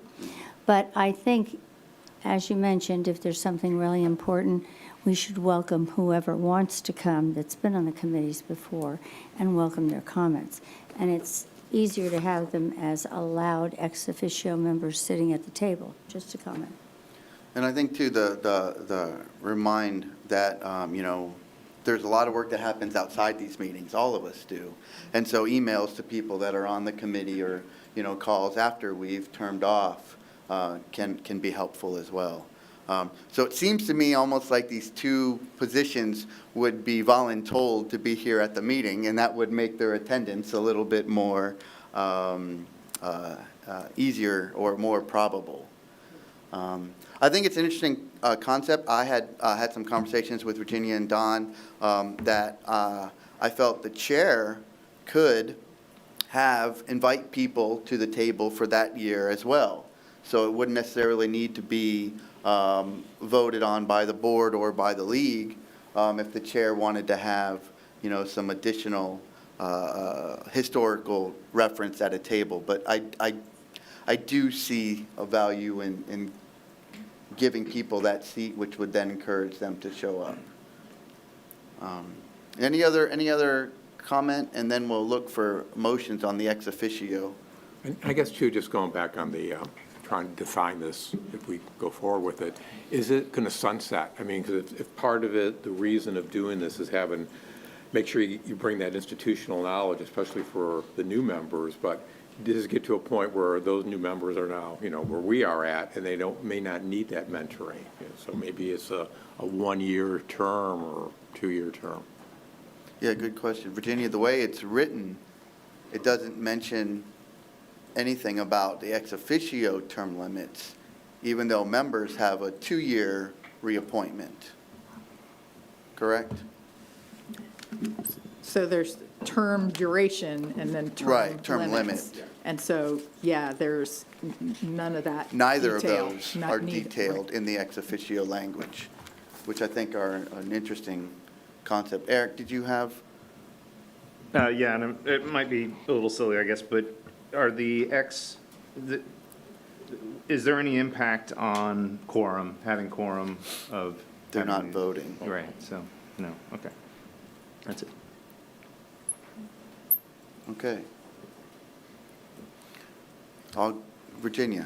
Yeah, I know Bobby Putnam couldn't be here today, but he contacted me and said, what about not having term limits apply to the alternates? So much the way you said our alternates sort of function as ex officios. You know, maybe another way to crack the nut is to look at the term limits only applying to the voting members. And there was some discussion on that, I know, when Commissioner Tobias put this forward, because I've done, I think, 4 years as an alternate and only 4 years as a voting member. And so where does that term limit start? I think it's another interesting angle. All right, so any, doesn't look like there's further discussion. Is there a motion on the feeling about 2 ex officios? I'll make a motion that we add 2 ex officios, one from the county, one from the League of Cities, with details of their terms to be worked out for discussion purposes. Yeah, okay. Is there a second on that motion? Yeah, I'll second that. Okay. All right. Is there any further committee comment? And if not, we'll take public comment. Okay, is there any public comment? Lou? Yeah, just a practical question. Would the ex officio members be subject to the sunshine? It seems like maybe if they were not, that would make them more effective. Ooh, Heather. She's been so quiet for so long. You're not voting? I think that we have to err on the side of caution. I would say yes, because I think you run into the danger of talking to one person and then relaying the message innocently to another person before outside of the meeting. So I would say yes, if they're actually going to be a member. If they're someone who is not one of the 16 and they're in the audience and that's different, then they're not subject. So. Okay, that's an interesting, good point, Lou. Sorry, Dr. Windsor. I had raised a similar question. How is that any different than somebody in the public walking from member to member to member in the committee and talking to them? It's no different. So is the public have to operate under sunshine, and are they required to be subject to email searches and things like that because they've been contacting different members of the committee? I mean, I don't want to get back into a law school argument of, we argue these points. I'm an expert on the law from watching television shows on the law. Matlock. Yeah, Matlock. That was before you were born. Anyway,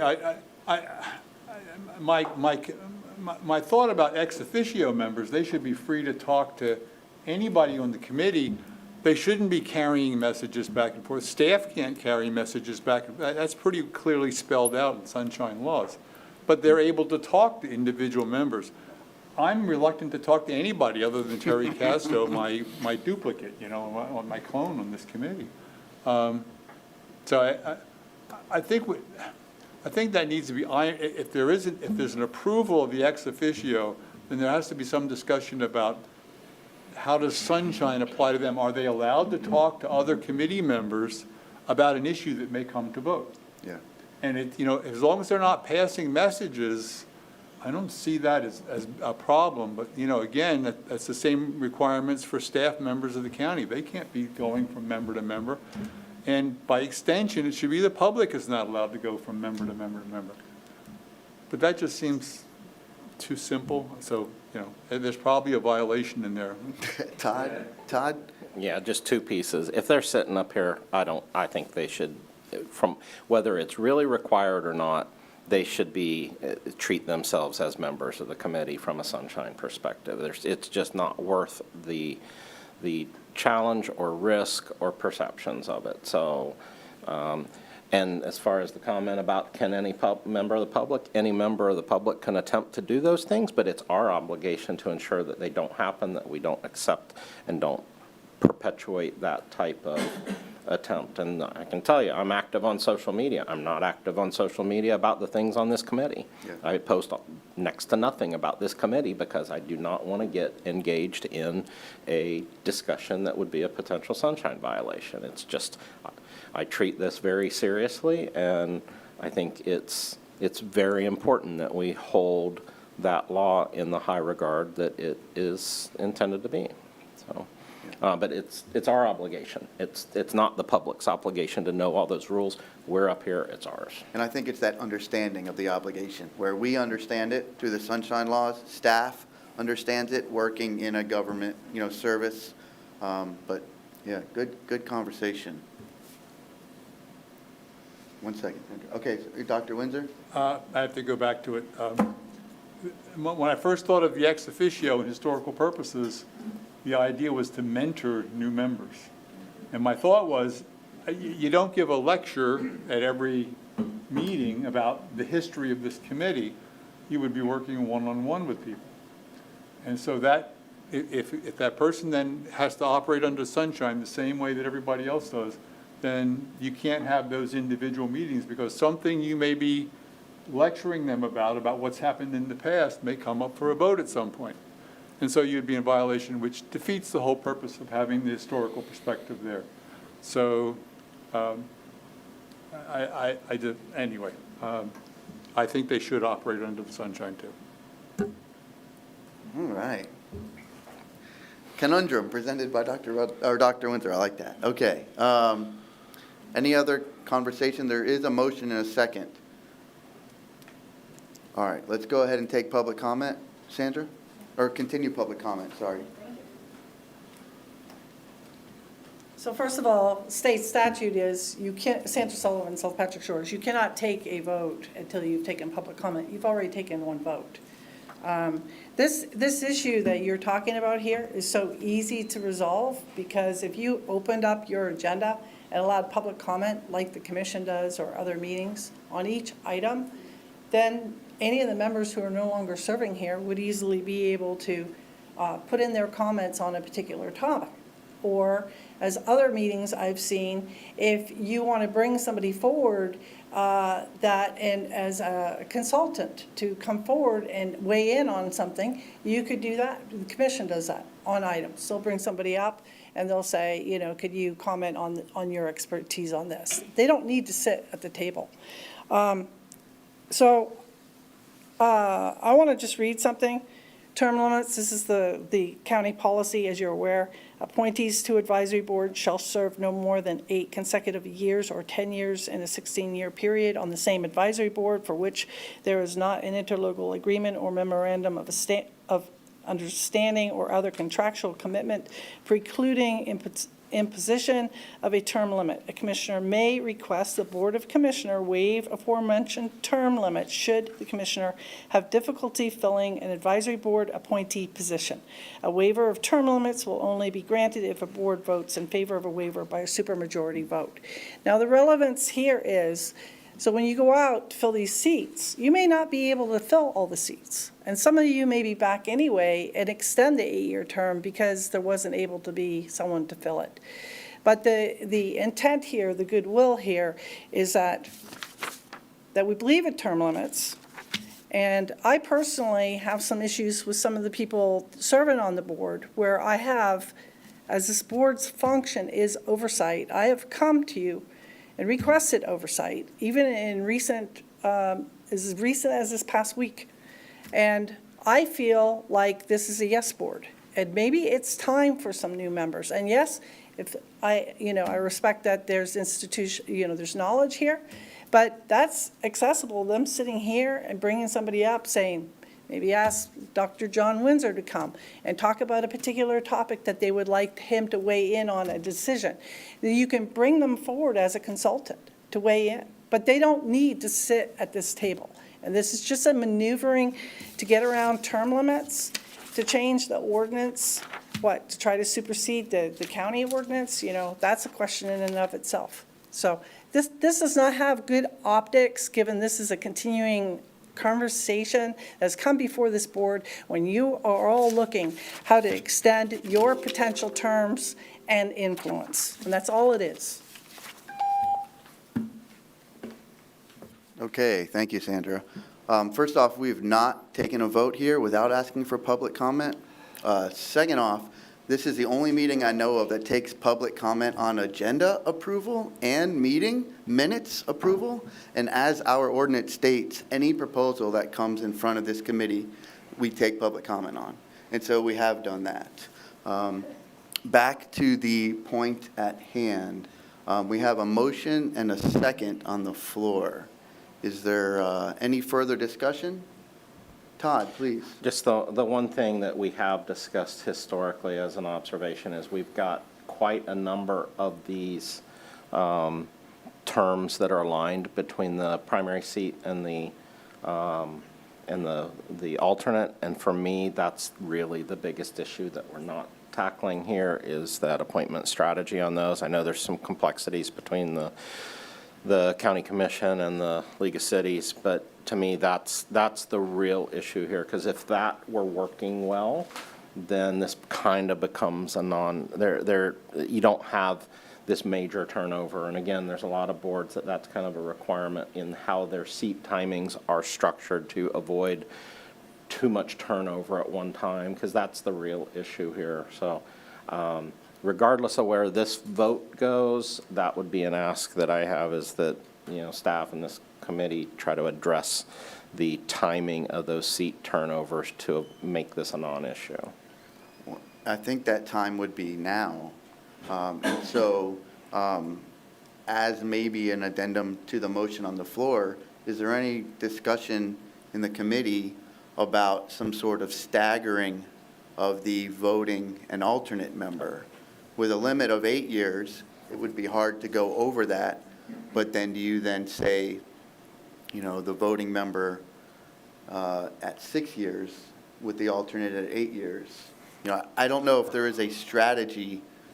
Todd, please. Well, I just have a request that those be two separate items, because I think they are separate and distinct. Okay. Rather than merging them together, because I think they're separate and distinct. Okay.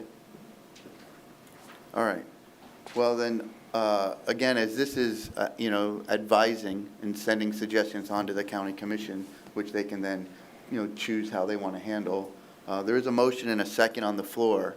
So we'll go ahead and call the vote on the floor for ex officio. All those in favor of a positive outlook on the two ex officios with staff looking at term ending and limits, say aye. Aye. Opposed? Nay. Okay.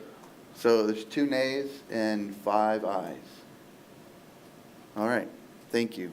Okay. So let's go ahead and discuss the swim lanes, and then we can look if there's any appetite to discuss staggering. Don? Well, Todd, to this proposal of new categories would take in account what you're talking about. It would readjust and only potentially, yeah. Yeah. So and I think that's the thing too. So I'm just I did just vote no on it. But I am happy to serve in a background role, to talk to anybody, to support anyone and things like that. But this is a good board that has good makeup, and the structure of the primary and the alternate working well is a good structure.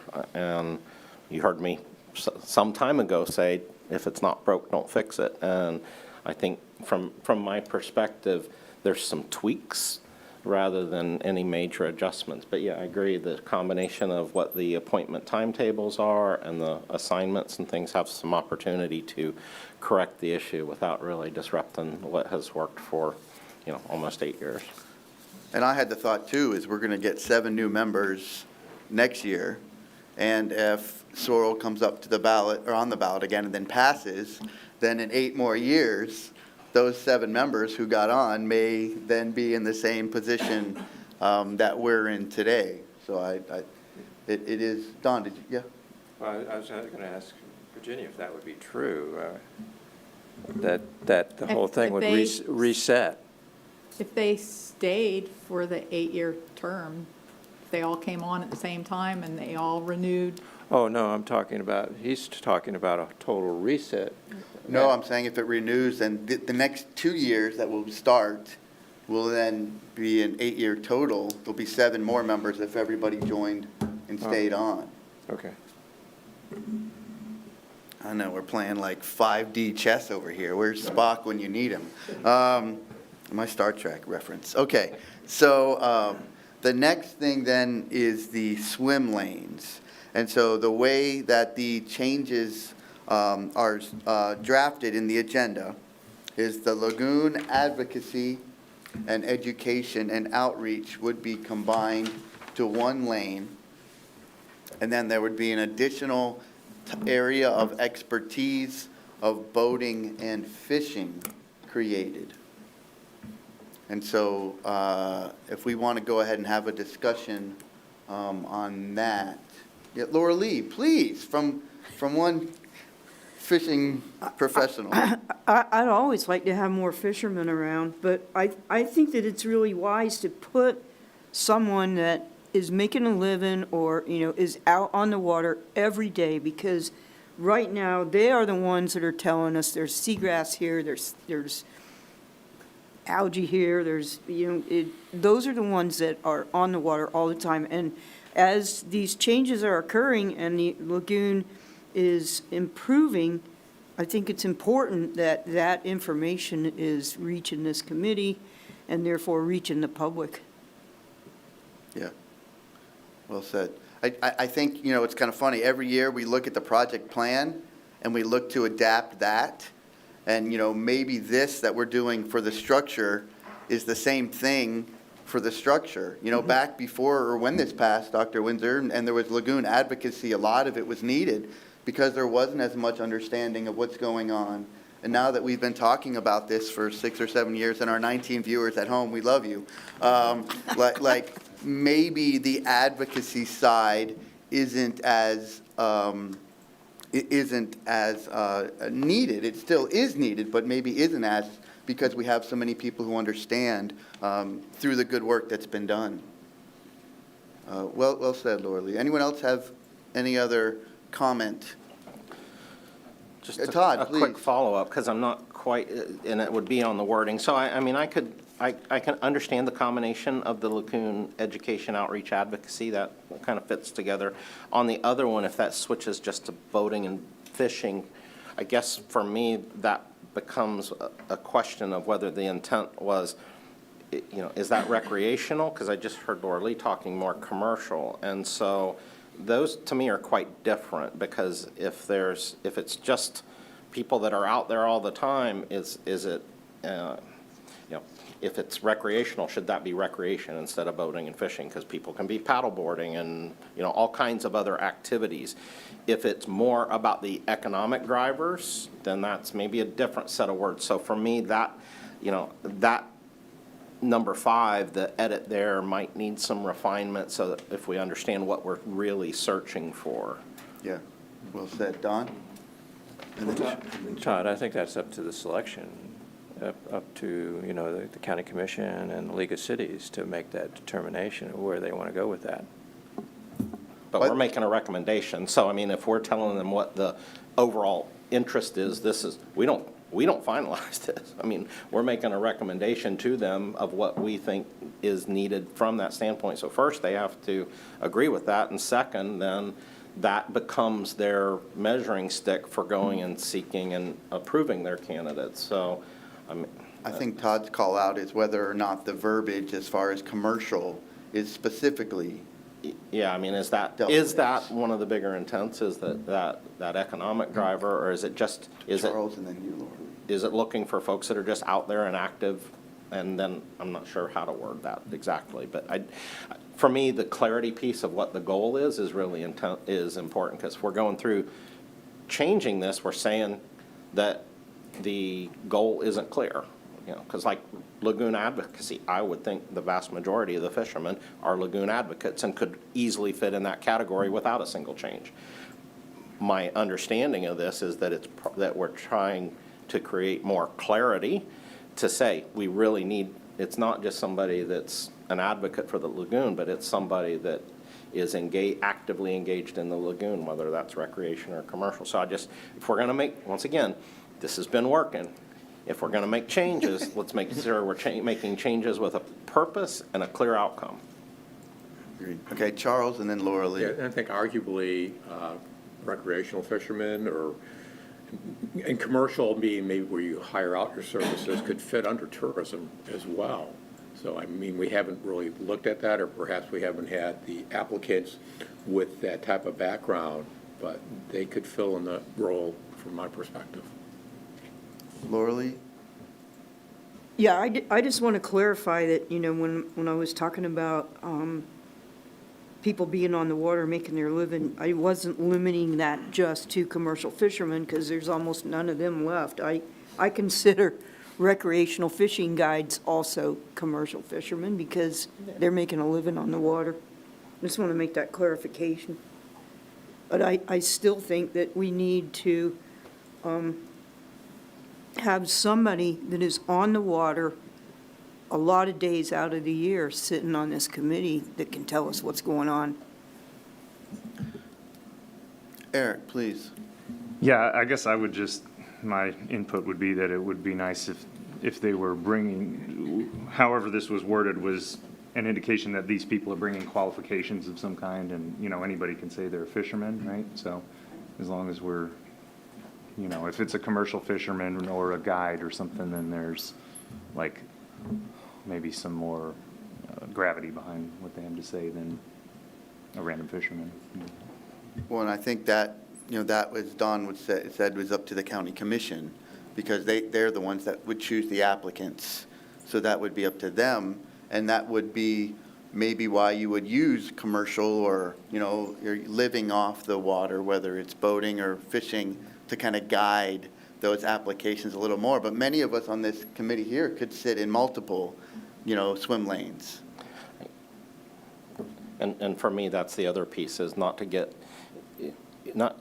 remember, these things only turn over so often, and so you may have better flexibility to get some, specific candidates if it's not so narrowly defined too, because again, I think we just said, I see no doubt that a fishing guide could fit in either lagoon advocacy or tourism, probably in education, maybe in science, some of those. So some of this is how the recruitment and appointment of the positions go within what are some more broad categories as well. So that's the only other piece, is be careful about getting so narrow that it's counterproductive to the objective. Yeah. Well, I think those of us who have been here since the beginning, Virginia, Karen, I can't remember her last name, she had a... Karen's Kayaks? Yeah, Karen's Kayaks. She had a kayak business, and so she made her living on the lagoon, and she was one of the, original members, Todd, you remember, of the committee. Okay.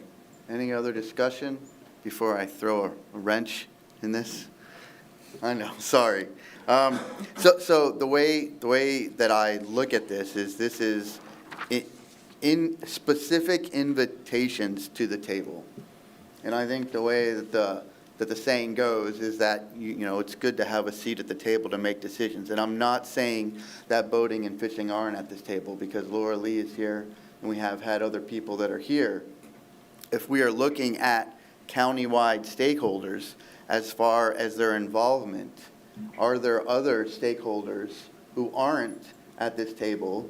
Either they felt they haven't been invited, or we can facilitate that. And so when I was thinking about that, and in my outreach with the community, letting everybody know that there's going to be 7 positions, so please apply, the good people out there in the community.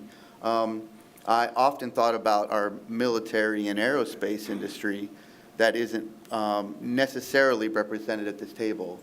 I build paper airplanes and throw them, but I don't consider myself in aerospace. But so along those lines, if we are going to be giving some considerations to the county commission for thought, is there any desire to specifically call out or invite the military and or aerospace? Again, they are already invited in that they are residents of our county. But what if, if, as I had thought about it, and I don't want to combine too many lanes, but science and technology, if that became one lane, and then there was an additional lane for military and aerospace. And I don't know, again, I think these conversations are good to have here, for us to work through them. So that's my wrench. Anybody have a conversation or a feeling on my wrench? Laura Lee? Well, I think that, anybody that's in aerospace could fit under science or technology. For sure. I don't think aerospace should have a seat dedicated at this table. Okay. And I agree with Laura Lee. I would think, maybe that's an attribute a candidate could have, that he or she had aerospace, military background, and maybe that's, when you're doing a job application for the government, if you're in military, that gives you some bonus points. So perhaps it could be a criteria, but not a specific seat. Okay, good points. Anybody else have anything? All right, so with no further committee discussion, I'll look for a motion on the boating, fishing lane addition. Is there a motion on that? Virginia, yes. All right, just the way you phrased this about, specific invitations to the table, maybe if you thought about it that way as invitations and a recruitment process, and how we put the word out that we're looking for new people at the table, maybe there's a way to do that without changing the ordinance. I agree. And I've actually reached out to somebody at No2, hoping that they will apply. So I agree with that, and I'll make a motion to leave the expertise areas as is, with then also, from a staff direction standpoint, a focus on recruiting some of the targeted areas within our expertise categories that already exist. Okay, so there's a motion on the floor. Is there a second?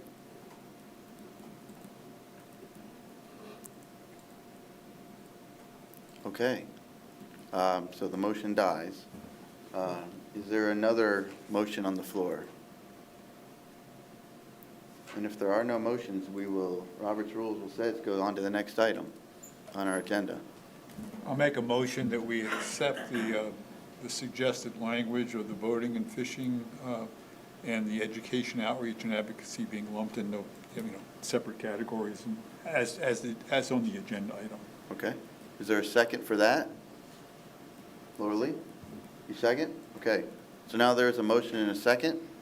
Is there any further committee discussion? Please, Kurt. Yeah, maybe I'm just kind of throwing a wrench in this whole thing, but wouldn't they fit under Lagoon Advocate? So I don't know that you need to reinvent the wheel. That's what I'm saying. You already got 2 spots there that they would fit. That's my thinking. Okay. Any other committee discussion? The only other comment that I'll make, and it's been made several times already by other folks, a number of us fit in different categories here. I'm in the Lagoon advocacy category. I bet if you ask most of the people who have come to this committee and didn't know me before, they assumed I was on the science, chair. And so it always surprises people when they come to me with science issues. I say, well, I'm not the science representative, I'm the advocate. Anyway. I'm finance, I can't add 2 and 2. And I agree that we've all become Lagoon advocates. Even the people who have been most critical of this committee come up to the podium here and say, well, I'm a Lagoon advocate. So we don't need a separate category just for Lagoon advocacy. I favor lumping it together with something else. And if boating and fishing, I think that's a very reasonable category to consider. Okay. And we are looking for people who are seriously affected by the lagoon conditions. So, who more than the boaters and the fishermen? Yeah. Okay, any further committee discussion? Okay, seeing none, we'll take public comment. Sandra, did you have a comment? So I am a lagoon advocate, but I'm not someone who's on the water all the time. And I think that the decline of the lagoon, when you look at, we used to have a clamming industry here. We used to have, we have a lot of fishing guides out there. These are the people that are out on the water every day. They're seeing what's happening to the lagoon. They're out there looking at the seagrass. They have, the insights that Laura Lee has brought to this table. I think because it represents, if the language represented that the person had to be involved commercially, either fishing, guide, in some way they are directly making their money off of their business is on the lagoon, and that's what their business is. I think it warrants its own category, because these are the people that are seeing things every day firsthand that bring what is happening to the lagoon, and with that knowledge to this table. And you're not just looking at things from a intellectual standpoint or science point of view with some of the presentations. You're bringing the people that are seeing it firsthand. I watched a wonderful video yesterday of a guy out there taking pictures of a couple areas of the lagoon with the seagrass, the drift algae, and seeing right now, some of the bait fish coming back in some areas where there wasn't as much drift algae, and like the next few months is going to be really critical. Those people that are out there every day that bring that information here, they could be very instrumental in directing this. But I'll just say, as far as changing the ordinance, I just think that the conversation also in Sunshine here ought to have been to basically have a workshop on the ordinance in general, because and making the public aware of this, because you're making changes to the ordinance upon which this tax was founded. I also think that the public engagement on this should have been, have a roundtable, have a workshop, and invite the public to comment. If you're thinking about making changes to the ordinance for the lagoon tax, I think this was very deserving of a workshop, a specific workshop to bring in public input. But most people don't get, the documents on the meeting and aren't even aware that you're having a discussion to change the ordinance for the lagoon tax. And I just think there needed to be more transparency on this. But I do support 100% Laura Lee's suggestion. There needs to be commercial representation on here of the people who are on the water every day. Thank you. Mr. Smith? I don't think the workshop idea is a bad idea, but I think that should be done by the county commission. It's not our position. Our position isn't going to make any difference to them. They're the ones that make that call. Number one. And again, getting back to what I was saying, Dr. Windsor made a good point. He's not in science. I'm in finance. But, my purpose from being here, I guess, is because I'm so involved. I live on the water. I probably see the water as much as the fishermen do. If we put the word out, or the commissioners who appoint us, if we put the word out to them, that it would be a good idea to include or try and find some of these folks to serve, that serves that purpose. I don't think you have to come up with a different category, because, quite frankly, there's a lot of people. You had another 2 categories or 1 category, whatever. Now you're adding more people to an already big group. So those are my 2 cents worth. And it's about what it's worth, 2 cents. See, from the finance, 2 cents. You are talking dollars. Just a few clarifications. Real quick, we are not making changes to the ordinance. We are an advisory board, and so that will then go to the county commission, and the county commission has discussed a possible workshop after a new commission comes in. So I think all those things are still to come, as well as an ordinance change. Heather, I know there would have to be multiple readings, correct? So there would be legislative intent followed by a public hearing. So. Right. So there would be multiple opportunities if any of this was to be decided by the commission to move forward.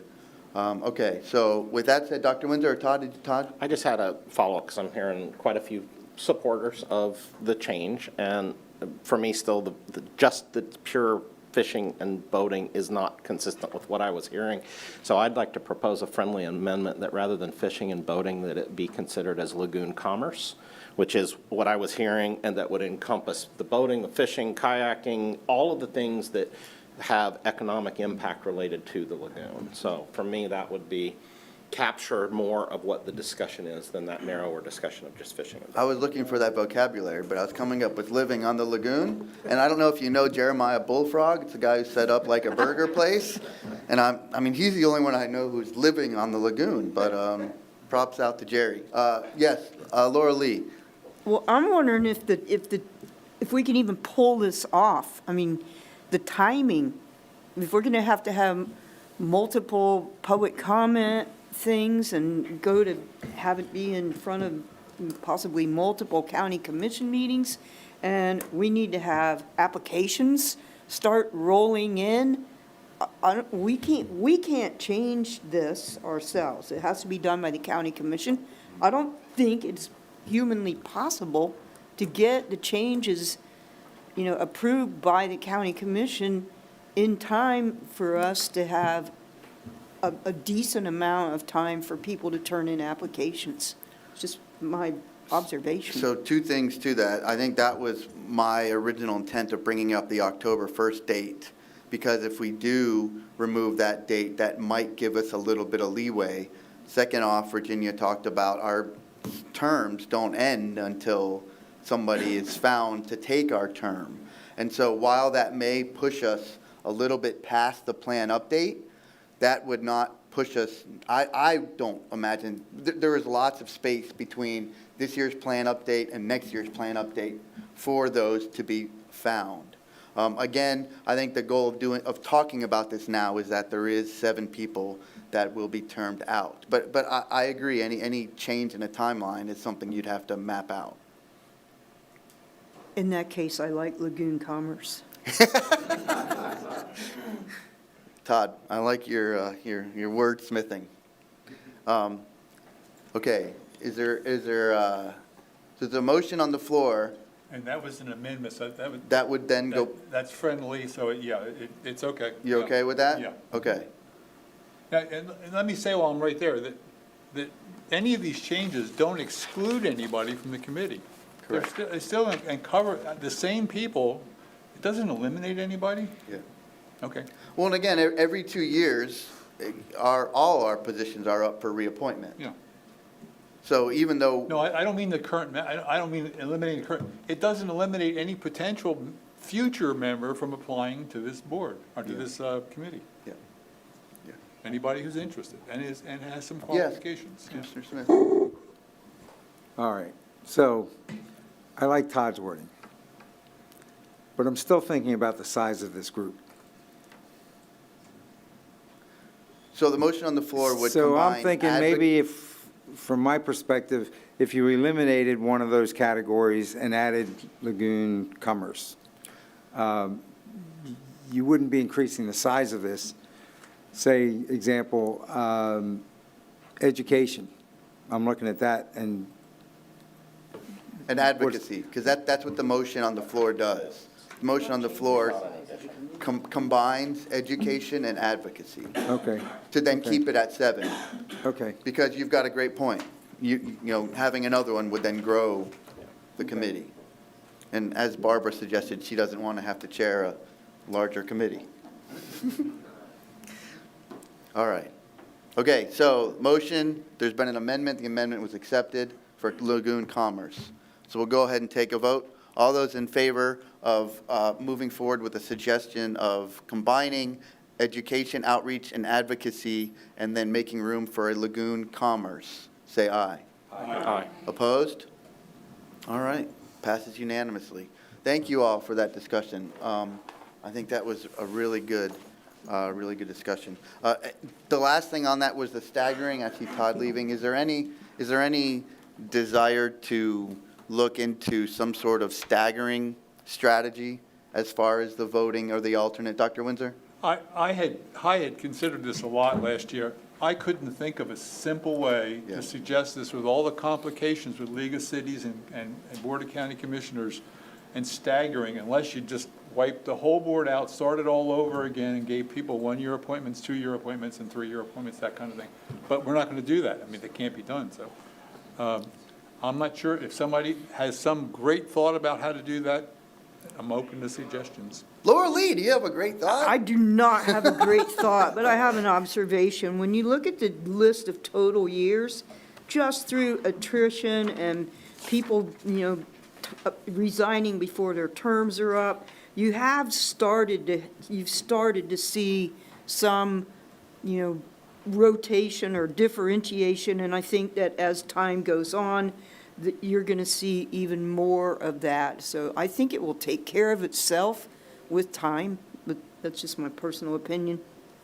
And that was my thought. Again, if the new members, if 7 new members start next year, 8 years after that, if they all stayed in their place, that would be 6 years into a second term, if there is one, which is more than half of the second term, which then at that point they can then discuss, or AI can help them how to solve it at that point. Well, and Todd, just please. an observation, science is the only one where you've got 2 people that aren't already somewhat staggered, so I kind of agree with that observation, so. Great. The advocacy, too. Yeah. Is it advocacy? No. Yeah. Oh, gotcha, missed that Yeah. one. So I don't know if you've got any flexibility to do, that they're not the same term when they're appointed or not, and I've done that with some boards where instead of a 2-year term, maybe you do a 1-year and a 2-year just as a way to force the staggering, or just accept it and let it happen, because it'll probably change, but. Yeah. Okay, great discussion, everybody. All right, so with that, we'll go ahead and move on to the next agenda item. Thank you, everybody, for that. All right, Virginia, are you good on that as far as guidance? You mentioned at the beginning all the cleanup, all the capital letters and the just, general, like, it's Is there the a motion Citizen to- Oversight Committee, or, Would you like a motion for some guidance on that? it would be nice. Okay. Is there a motion to accept the grammar and just more specific So cleanup? moved. Okay, is there a second? All right, Barbara seconds. Any commission comment? Or committee comment, sorry. Okay, any public comment? Okay. All right, we'll go ahead and vote on the grammar changes. All those in favor say aye. Aye. Opposed? All right, passes unanimously. Thank you, Virginia. Thank you. All right, so now let's go ahead and we will go back in time, just like Back to the Oh, no, I'm Future, up. to our quarterly, or updates, monthly and quarterly. All right, Terri, how are you? I'm just getting the screen ready. Terry's doing the technical part, which you don't want to leave me to. I tend to cut people off. So because this is the quarterly, I'll be brief with the monthly progress report. Last time, we started with letting you know that we submitted a dozen new grant applications. The state then extended the grant deadline, so we wrote a couple more. Nice. Derelict vessels, Matt Culver removed 2 more derelict vessels. UCF revisited the McNabb project that has those hanging baskets off the seawall, and there's still really great survival of the red mangroves and the cord grasses, despite the fact that some of those planter boxes are degrading, and there's some erosion in the mangrove planter boxes. And Virginia, I apologize for breaking. Could we ask a presentation on that, maybe 3 months, 4 months, 5 months down the road, 6 months? I just think there's been some couple questions on the committee, and I think it is such an interesting concept that when they feel, if they have an update, I don't want to force it, but I think it's a concept everybody can hang on to. Oh, pun intended. They're hanging boxes. Sorry, go ahead. Okay. And for oysters at that site, there were oysters placed a number of different ways and different age classes, and so you see quite a variety of success there. So some of those prisms, the triangular jute wrapped things, some of those have collapsed. So those that have collapsed have very low oyster survival, but the ones that are still holding themselves together have some of the best oyster survival at 200 oysters per square meter. And the gabions are about half that, a little over half that at 122 oysters per square meter. So we're just seeing a lot of variety at that site depending on how those materials are aging over time. So then under work underway, as you know, we keep asking for more grants and we keep getting more grants, and that means we're very busy with quarterly grant reports and quarterly reimbursement packages. So your staff is working extremely hard. This last month, we submitted 27 quarterly reports. And videos, we have been working on two, one on the Rockledge flow equalization basin that you just had that presentation today. Unfortunately, that one wasn't quite ready for today. And then another one on the seagrass restoration experimental design, the 1.5 acres of seagrass that was planted at the end of June, early July, using multiple different methods, caging and other excluder devices. So how's that going? So we should have that video for you next month. And then in September, the focus will be stormwater presentations. And then in October, we're going to be talking about seagrass. And so I've logged your request for a McNabb update. I think we should have 2-year monitoring on everything at that site done 3 or 4 months from now. So maybe that would be a good time to have a presentation. Okay, great. Fantastic. I know the staff has just been busy working away, so thank you all. We got projects are at full speed. All right. So we'll go ahead and go to our next agenda item, which is our financials. Good morning. Good morning. So we received $4.6 million for the month of May in collections, and now we're at $401 million so far for the program.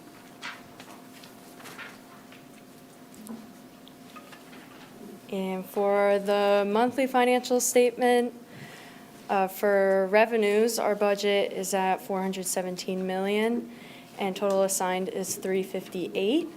And this last month, we received just under $500,000 in state grant reimbursements. Like Virginia said, our team is working hard on those quarterlies. Yes. And then for our expenditures, total assigned is $65 million, and actuals is $15 million. All right. And I remember we have the quarterly.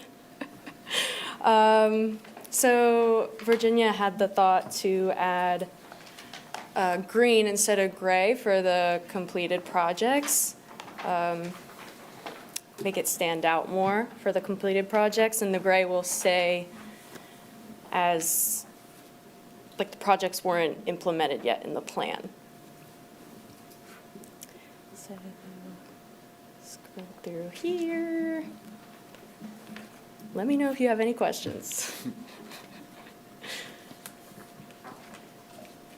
Okay, so long. And now we have the grants. We received LG001 that is executed and in the budget. And so is LG002 right here as well, executed and in the budget. For, that's septic upgrades and quick connects from FDEP. And then we have South Beaches Zone A, WG009, a state grant as well from FDEP. That's executed and in the budget. And for the completed grants, we completed 2 IMV grants, IMV 14 and IMV 24. All right. Yeah. Any questions?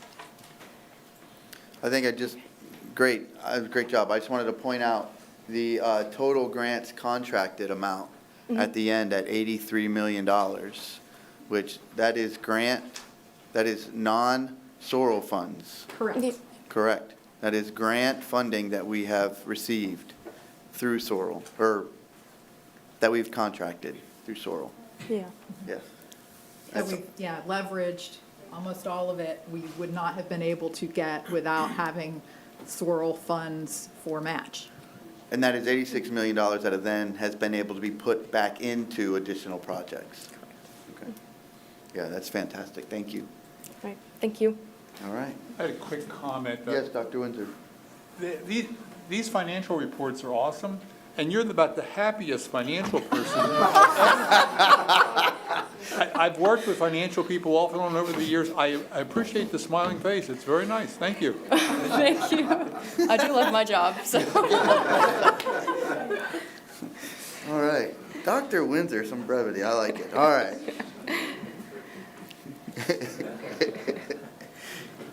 All right. Terri, yes, please. Now it's my turn. Now it's your turn. Yes. Your turn to shine, Terri. Let's go.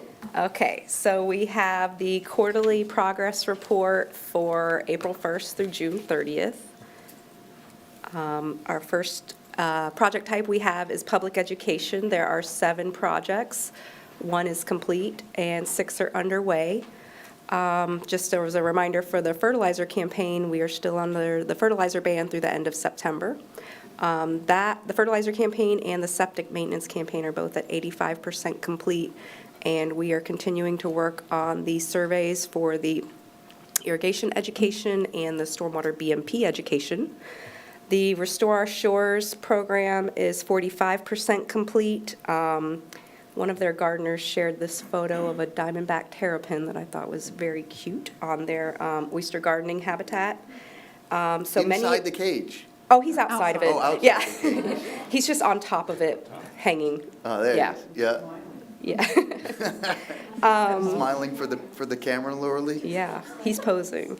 So the oyster gardeners, a lot of them, their habitats are exploding with oysters, so a lot of them have had to pick up new habitats to spread them out a little more, and one resident has 13 habitats under their dock, so they're busy gardeners.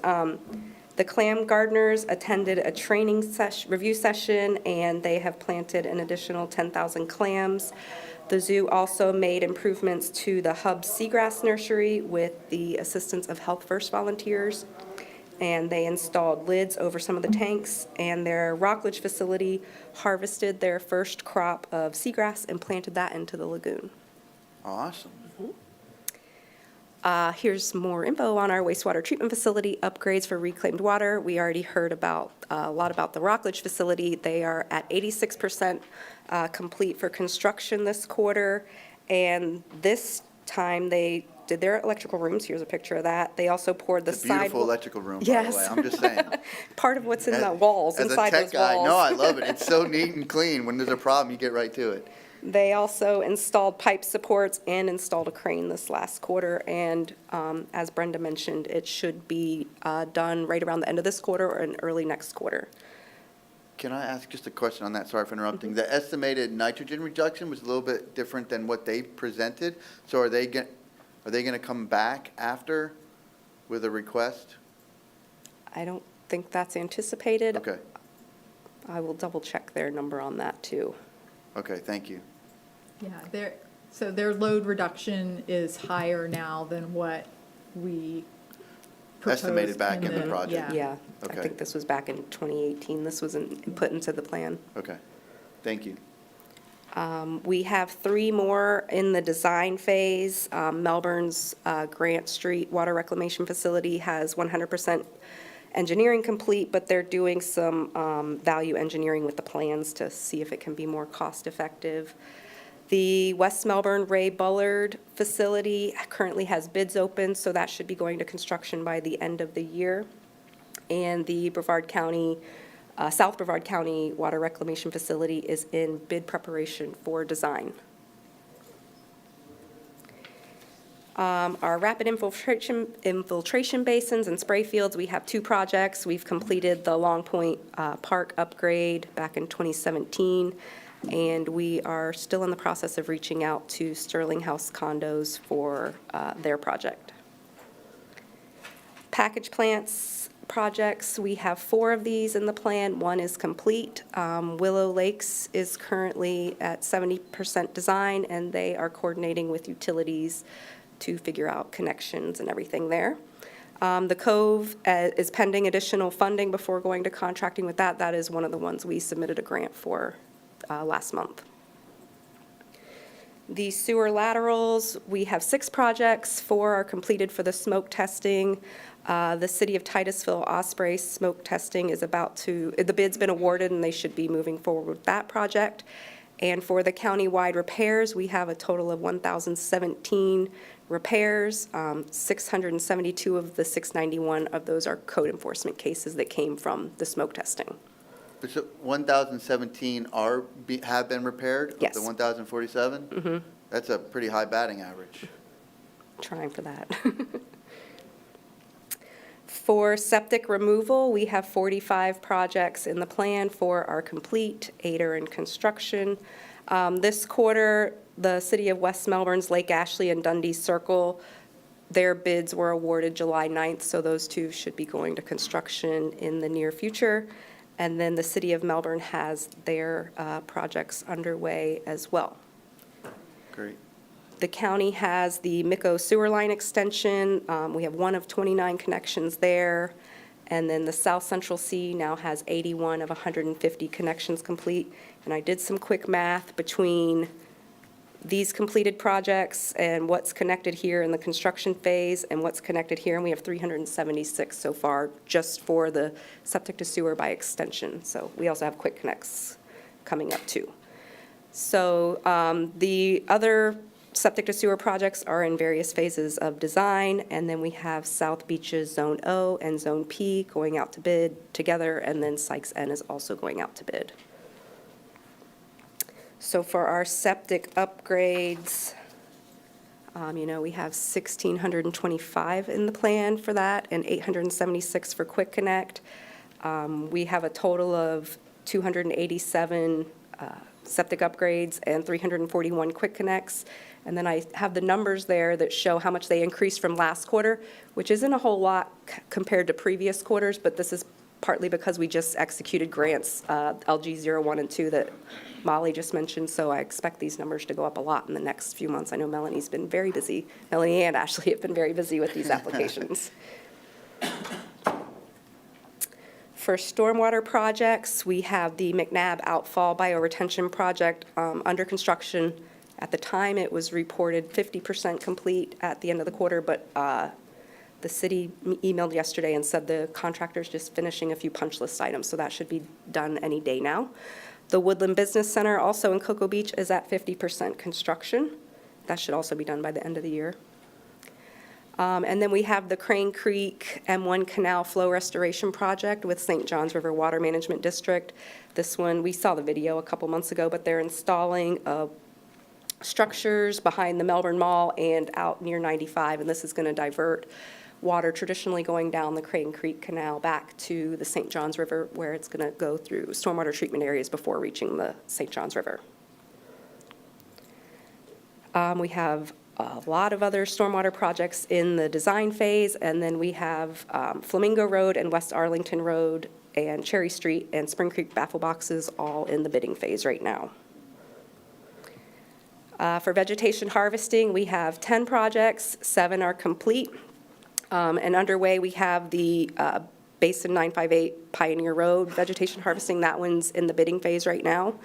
And then the Cocoa Beach Golf Course Stormwater Pond, it just did some sampling of their vegetation and lab analysis, so they should be getting underway with the harvesting later this year.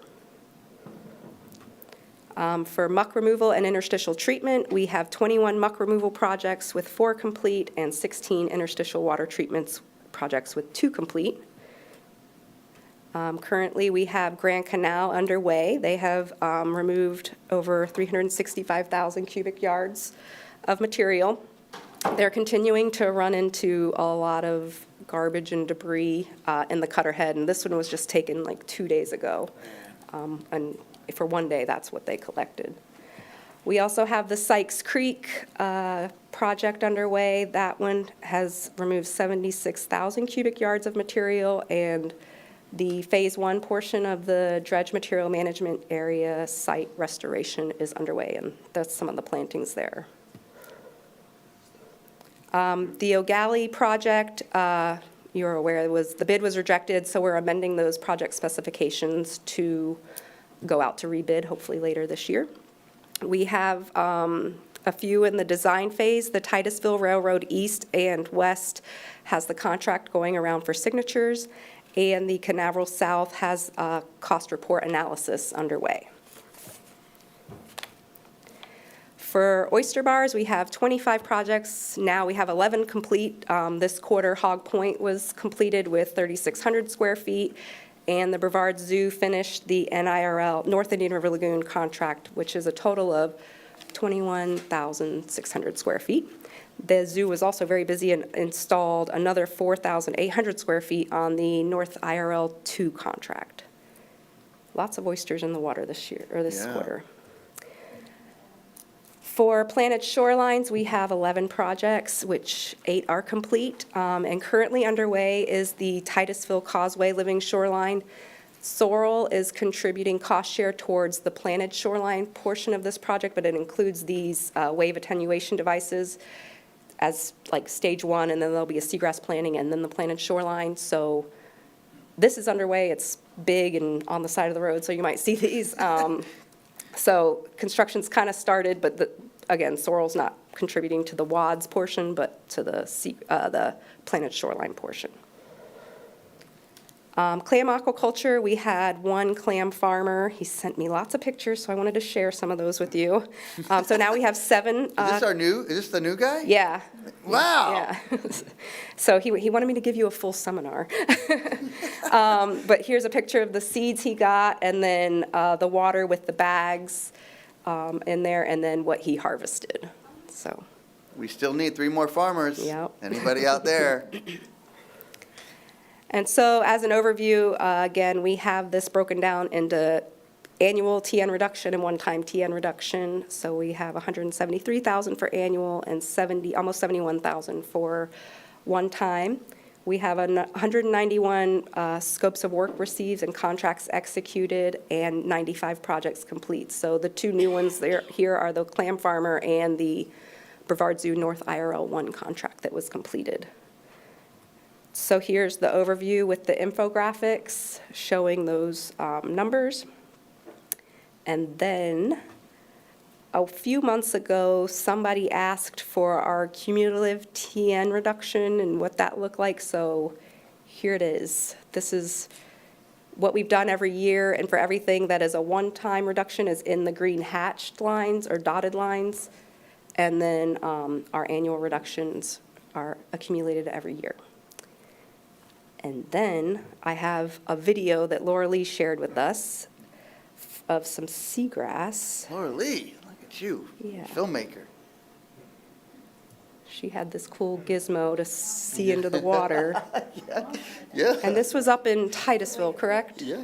Yes, you see it right there. Scottsmore, okay.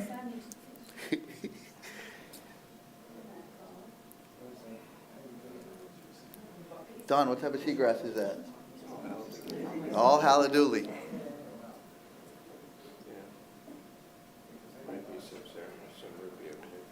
Yes.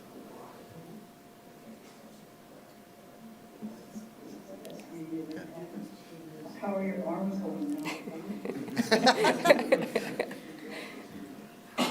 So that is all I have for this quarter for the project updates. All right. I have one request on a graph, and then Dr. Windsor, I'll let you ask a question. But can you go back one graph too? This one? That graph is fantastic, by the way. But no, go back one more. I was wondering if we could get maybe a yellow. There's a one like this that's in dollars, not pounds. Yeah. And so I was wondering if we could get a yellow box of grant funding.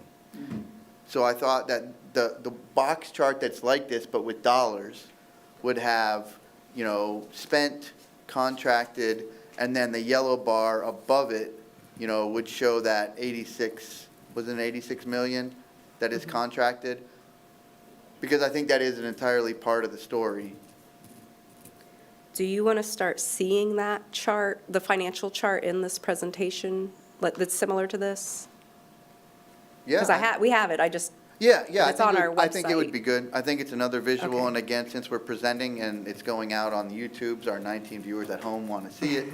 But look at that.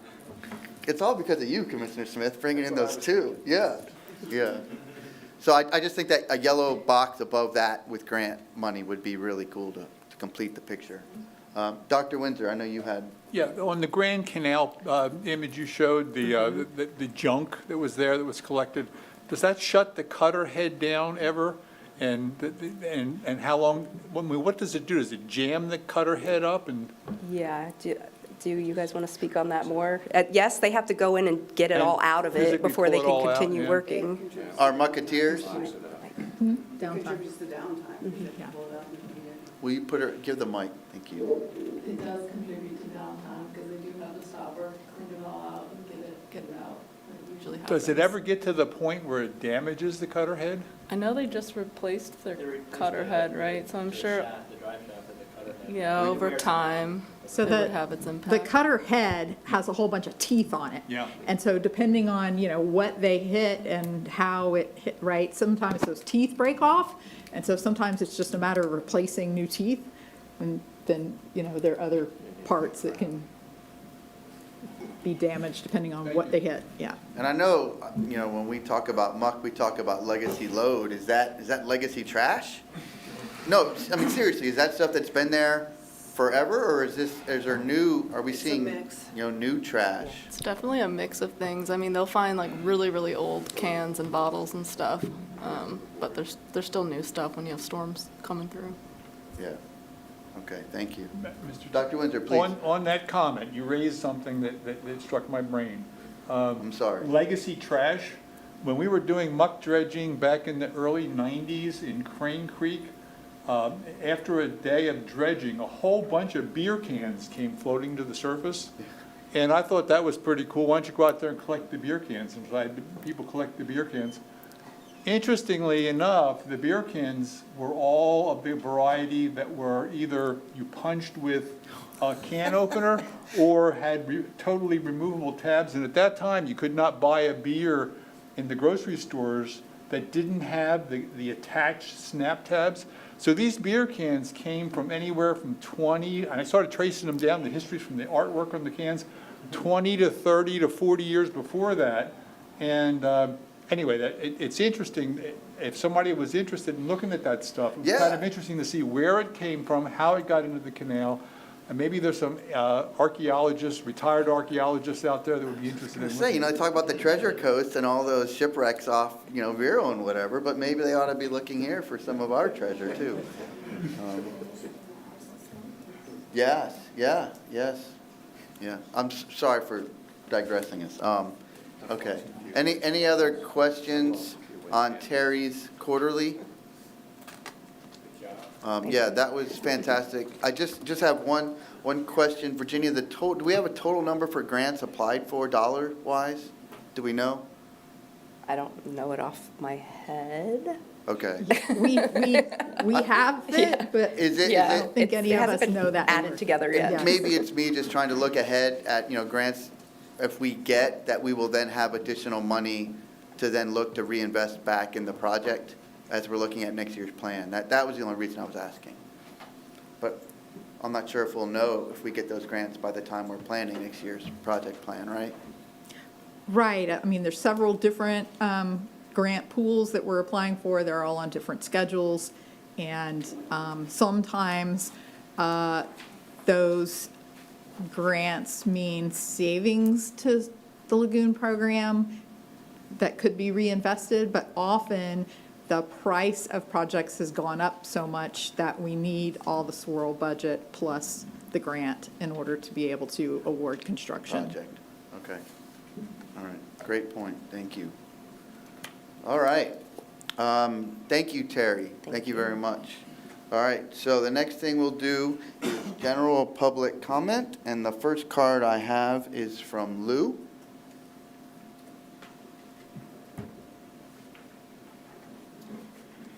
Terrific. Thank you very much. Lou Kontnick, and I'm advertising today, Brevard Indian River Lagoon Coalition, and our website is helpthelagoon.org. So we've taken some deep dives today and, tremendous analysis and discussion. It's understandable why more than 60% of our residents don't understand what is causing the problem and what all is being done about it, because this is complex stuff. But we need to get that 60% aware of the progress that's being made. So the Brevard Indian River Lagoon Coalition, working with lots of people both here and with Sorrel and with maybe 50 other different organizations, from the Chamber of Commerce to Visit Brevard to multiple environmental organizations, has launched its coordinated social media campaign and a coordinated posting. Our first coordinated post we did was back in March. We've done a number of them. We do about 1 or 2 posts that we coordinate with all of these players a month. And the current post is about oysters. The September posts are going to be about septic and the need to control septic tanks. And we pick our posts based on the Sorrel topic calendars so that we're in sync with the Sorrel communications. And so what I'm here today to do is to say that I'll be sending each of you an invitation to join us.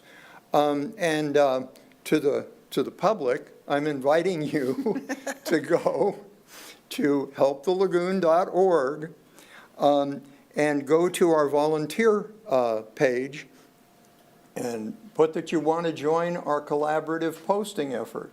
We need to go ahead and build the awareness of the tremendous work that you guys are doing, that the county is doing, that St. John's is doing, that NEP is doing, that our state funding is doing. Heal Lagoon. Thank you very much. I'll take questions. Thank you, Lou. I do want to just thank Don Walker and Rachel Horst and Brevard Communications. Lou and MJ and I spoke to the Public Information Network group, which is like the PR group, a group of PR people throughout the county.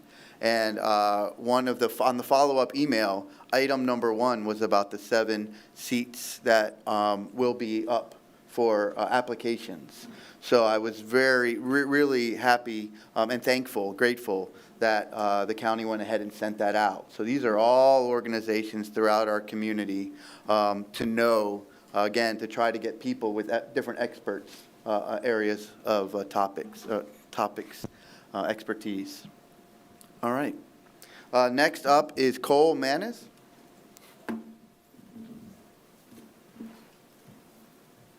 How's the first week of school treating you, Cole? It started on a Monday, which is the worst day to start a school year, because it is the longest week of your life in the best of ways, but also getting all the schedules there. Thanks for asking. Cole Manis, Assistant Principal of Operations at Cocoa Beach. I just wanted to update everybody on where we are with our Aqua Science program. We are finally coming to the end. We had our substantial completion of the Aqua Lab. So the construction is done. It's a 2-system Aqua Lab, and the ribbon cutting ceremony is next Thursday.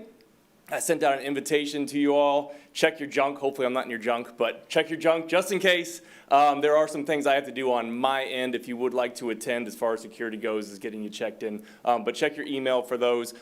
Even if we have not been directly involved with each other, I do want you to know you've all been very instrumental in this because I take a lot of notes back here. I try to steal smart things that you say and pass it off as my own when I get back to school. And I've made a lot of contacts that I've been here that have helped along the way as far as getting it supplied the way that we needed it. So thank you very much for that. Again, that'll be next Thursday about 8:15 a.m. at Cocoa Beach Junior Senior High School. Minutemen gets a little backed up, so keep that in mind when you're coming. I'll do my best to get you taken care of as soon as possible.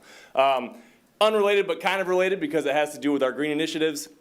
We did apply for the Flip My Florida Yard show, and we have made it through 2 cuts. So now we're in the top 30 right now, and we're waiting to hear back to see if the DEP approves us as one of the finalists for that. So we're very excited about that. We already did a lot of the legwork and cleared some of the invasives and other plants that were there. And we were in the middle of a plant drive that we had a lot of community support on that we're going to try and parlay into a bigger moment. But keep your eyes open for that. We're hoping to hear if we make the final cut for the Flip My Florida Yard to continue our green initiatives. So thank you for all your support. We appreciate you. Awesome. Thanks, Cole. Okay, last card I have, Sandra Sullivan. Sandra Sullivan. So I just want to, I don't know how many of you have read the Kimley Horn report, but there's things related to the sewage aspect. So this is Port St. John. This is 2024 right here. You can see the red line is the capacity of the plant. The yellow is where we're at right now. We're exceeding capacity. And so when we talk about moving septic systems to sewer, we also have to look at what the future is going to look like. And in not too many years, we run out of capacity. So to replace Port St. John is last estimate a couple of years ago, $170 million. We're out big into the federal government and the state government how to do that. So there's a bigger picture. Don't know if you know, but in the most recent SB 102, the Live Local, You Owe Nothing and Be Happy law, they are now authorized to put density housing on North Merritt Island. And hence, that is reflected in the maps here with a lot of the focus of the development of that and the federal lands that are leased by Space Florida. And we're never going to save the lagoon as it relates to that when we are developing on wetlands. Wetlands are the key to water quality, and we're not dealing with that. And of course, inevitably, you have flooding like you see in Sarasota, which is with all the massive dumps of sewage too. From an oversight perspective, with the projects that are proceeding up here, design at Space Force, which is very polluted, we don't have pollution in our lagoon plan. We're supposed to have it in there. We do not. I've asked where this is going. Is this going on Pineda? Zero answer from Natural Resources. The project for O'Galley is specification, as you know, they reduced the muck by down to 1/3 of what was originally planned in order to get the costs down, but you've not resolved the problem of pumping muck 8.1 miles. And what does that mean for these other projects? Well, I was told by someone that Courtney talked to, they're going on Pineda. So the promise to our community allegedly is being broken. So on the issue of Rockledge Drive that I've talked about, there was $30,000 spent on that project on records request I did to Clerk of Courts. There was an invoice that went out for survey work and engineering, preliminary engineering. I did a records request for $30,000. I got 1 page, and I pushed this point. I said, how could we spend $30,000 and be 1 page? So what I'm seeing is a lagoon tax. My group is called Waves Action on Facebook.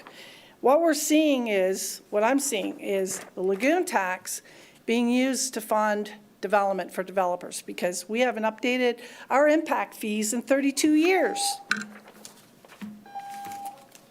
Okay, thank you. All right. Oops. All right. We'll go ahead and go now to final comments by chair and committee members. Anybody have any comment? Yeah, Dr. Windsor. I have 2. The first one, I was contacted by somebody from Indialantic who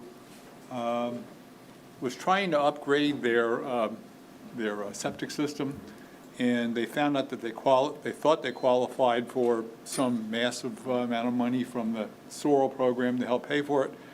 And if you go through the rubric that we have, he qualifies for about $99 to upgrade the property. And he was coming to me to ask this board to reconsider him and allow him to develop, and give him some more support. I tried to explain to him that's not what we do. That's not our function. But there are, sources here in the county, and Terri was very helpful and gave this man all kinds of information about his property and his neighbors and all that sort of thing. But I sort of wonder, and before the meeting today, I was going to suggest that we have some sort of a discussion item on these fringing properties that are asking for monies, but they qualify for very little. But I think we got a pretty good update today on septic systems and where we are in the state and where we're headed. I'm not sure that that's necessary, but I thought I should at least bring it up, that this citizen reached out, was very effectively dealt with by the staff, gave him all the information that I think he could use. I'm not sure that Brevard County Natural Resources is where somebody should necessarily go to ask about their septic system and what needs to be upgraded.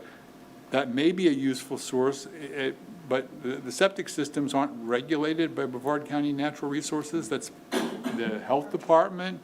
And I assume it's through the building department too, that they've got to do something when they're upgrading their product. So anyway, there's some general confusion about that, but I think that the presentations that happened today might help some of the public better understand some of the issues around the septic systems. But I just wanted to thank Terri and staff for reaching out, to taking the time and going through that with that person quite a bit. The other item I wanted to talk about, and maybe this would be an agenda item for the future, maybe not, it depends how the rest of the committee feels. A long time ago, I worked with natural resources in the county in focus groups throughout the county, focusing on issues of importance to the lagoon and waterways in general. And one issue that came up quite a few times in these public working groups had to do with derelict vessels, liveaboards, mooring fields, pump out stations, all these kinds of things.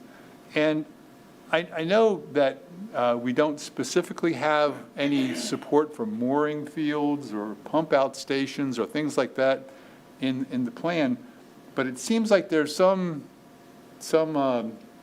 overlay here where some of these issues could be of value to lagoon restoration. And I'm not sure where our boating community is at this point in time. Is boating growing in Brevard County? Is there more boats now? Or how are the abandoned boats, the liveaboards, all those things being dealt with? I hear the different municipality meetings talking about some of these anchorage limitation areas they're trying to get established. And I wonder whether this is something that it doesn't need to happen next month, but maybe sometime in the future, maybe it's for the new members coming on board to learn something more about boating in the lagoon, anchorage in the lagoon, potential impacts. How much nitrogen loading do we get from a boat going to a pump out station? I don't have a good number for that. I'm not sure there are good numbers for that.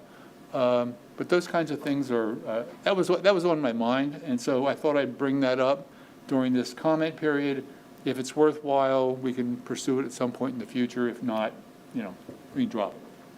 So those are my two comments. Okay. And so I have two comments on your two comments. First thing, the confusing process of the septic issue isn't the only thing that could be confusing on the Barrier Island, because there's Indialantic, but it's in incorporated Brevard, even though the mailing address is Indialantic. And so that is always one that starts off a conversation, maybe on a confusing basis. On your second question, I had wondered the same thing and wanted to kind of get a feel with this group if there was any desire of looking at additional things, that questions that we have as far as lagoon restoration, that maybe we would have a discussion, just like we did with the ordinance change going forward. And these would be items that we could then, you know, say either we look into or that the next group look into, but somehow make a collection of things that we think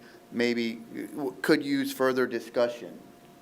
And so like Dr. Windsor, I would love to, at a future point, have a discussion on areas that maybe we could be included or could be researched more as far as lagoon restoration.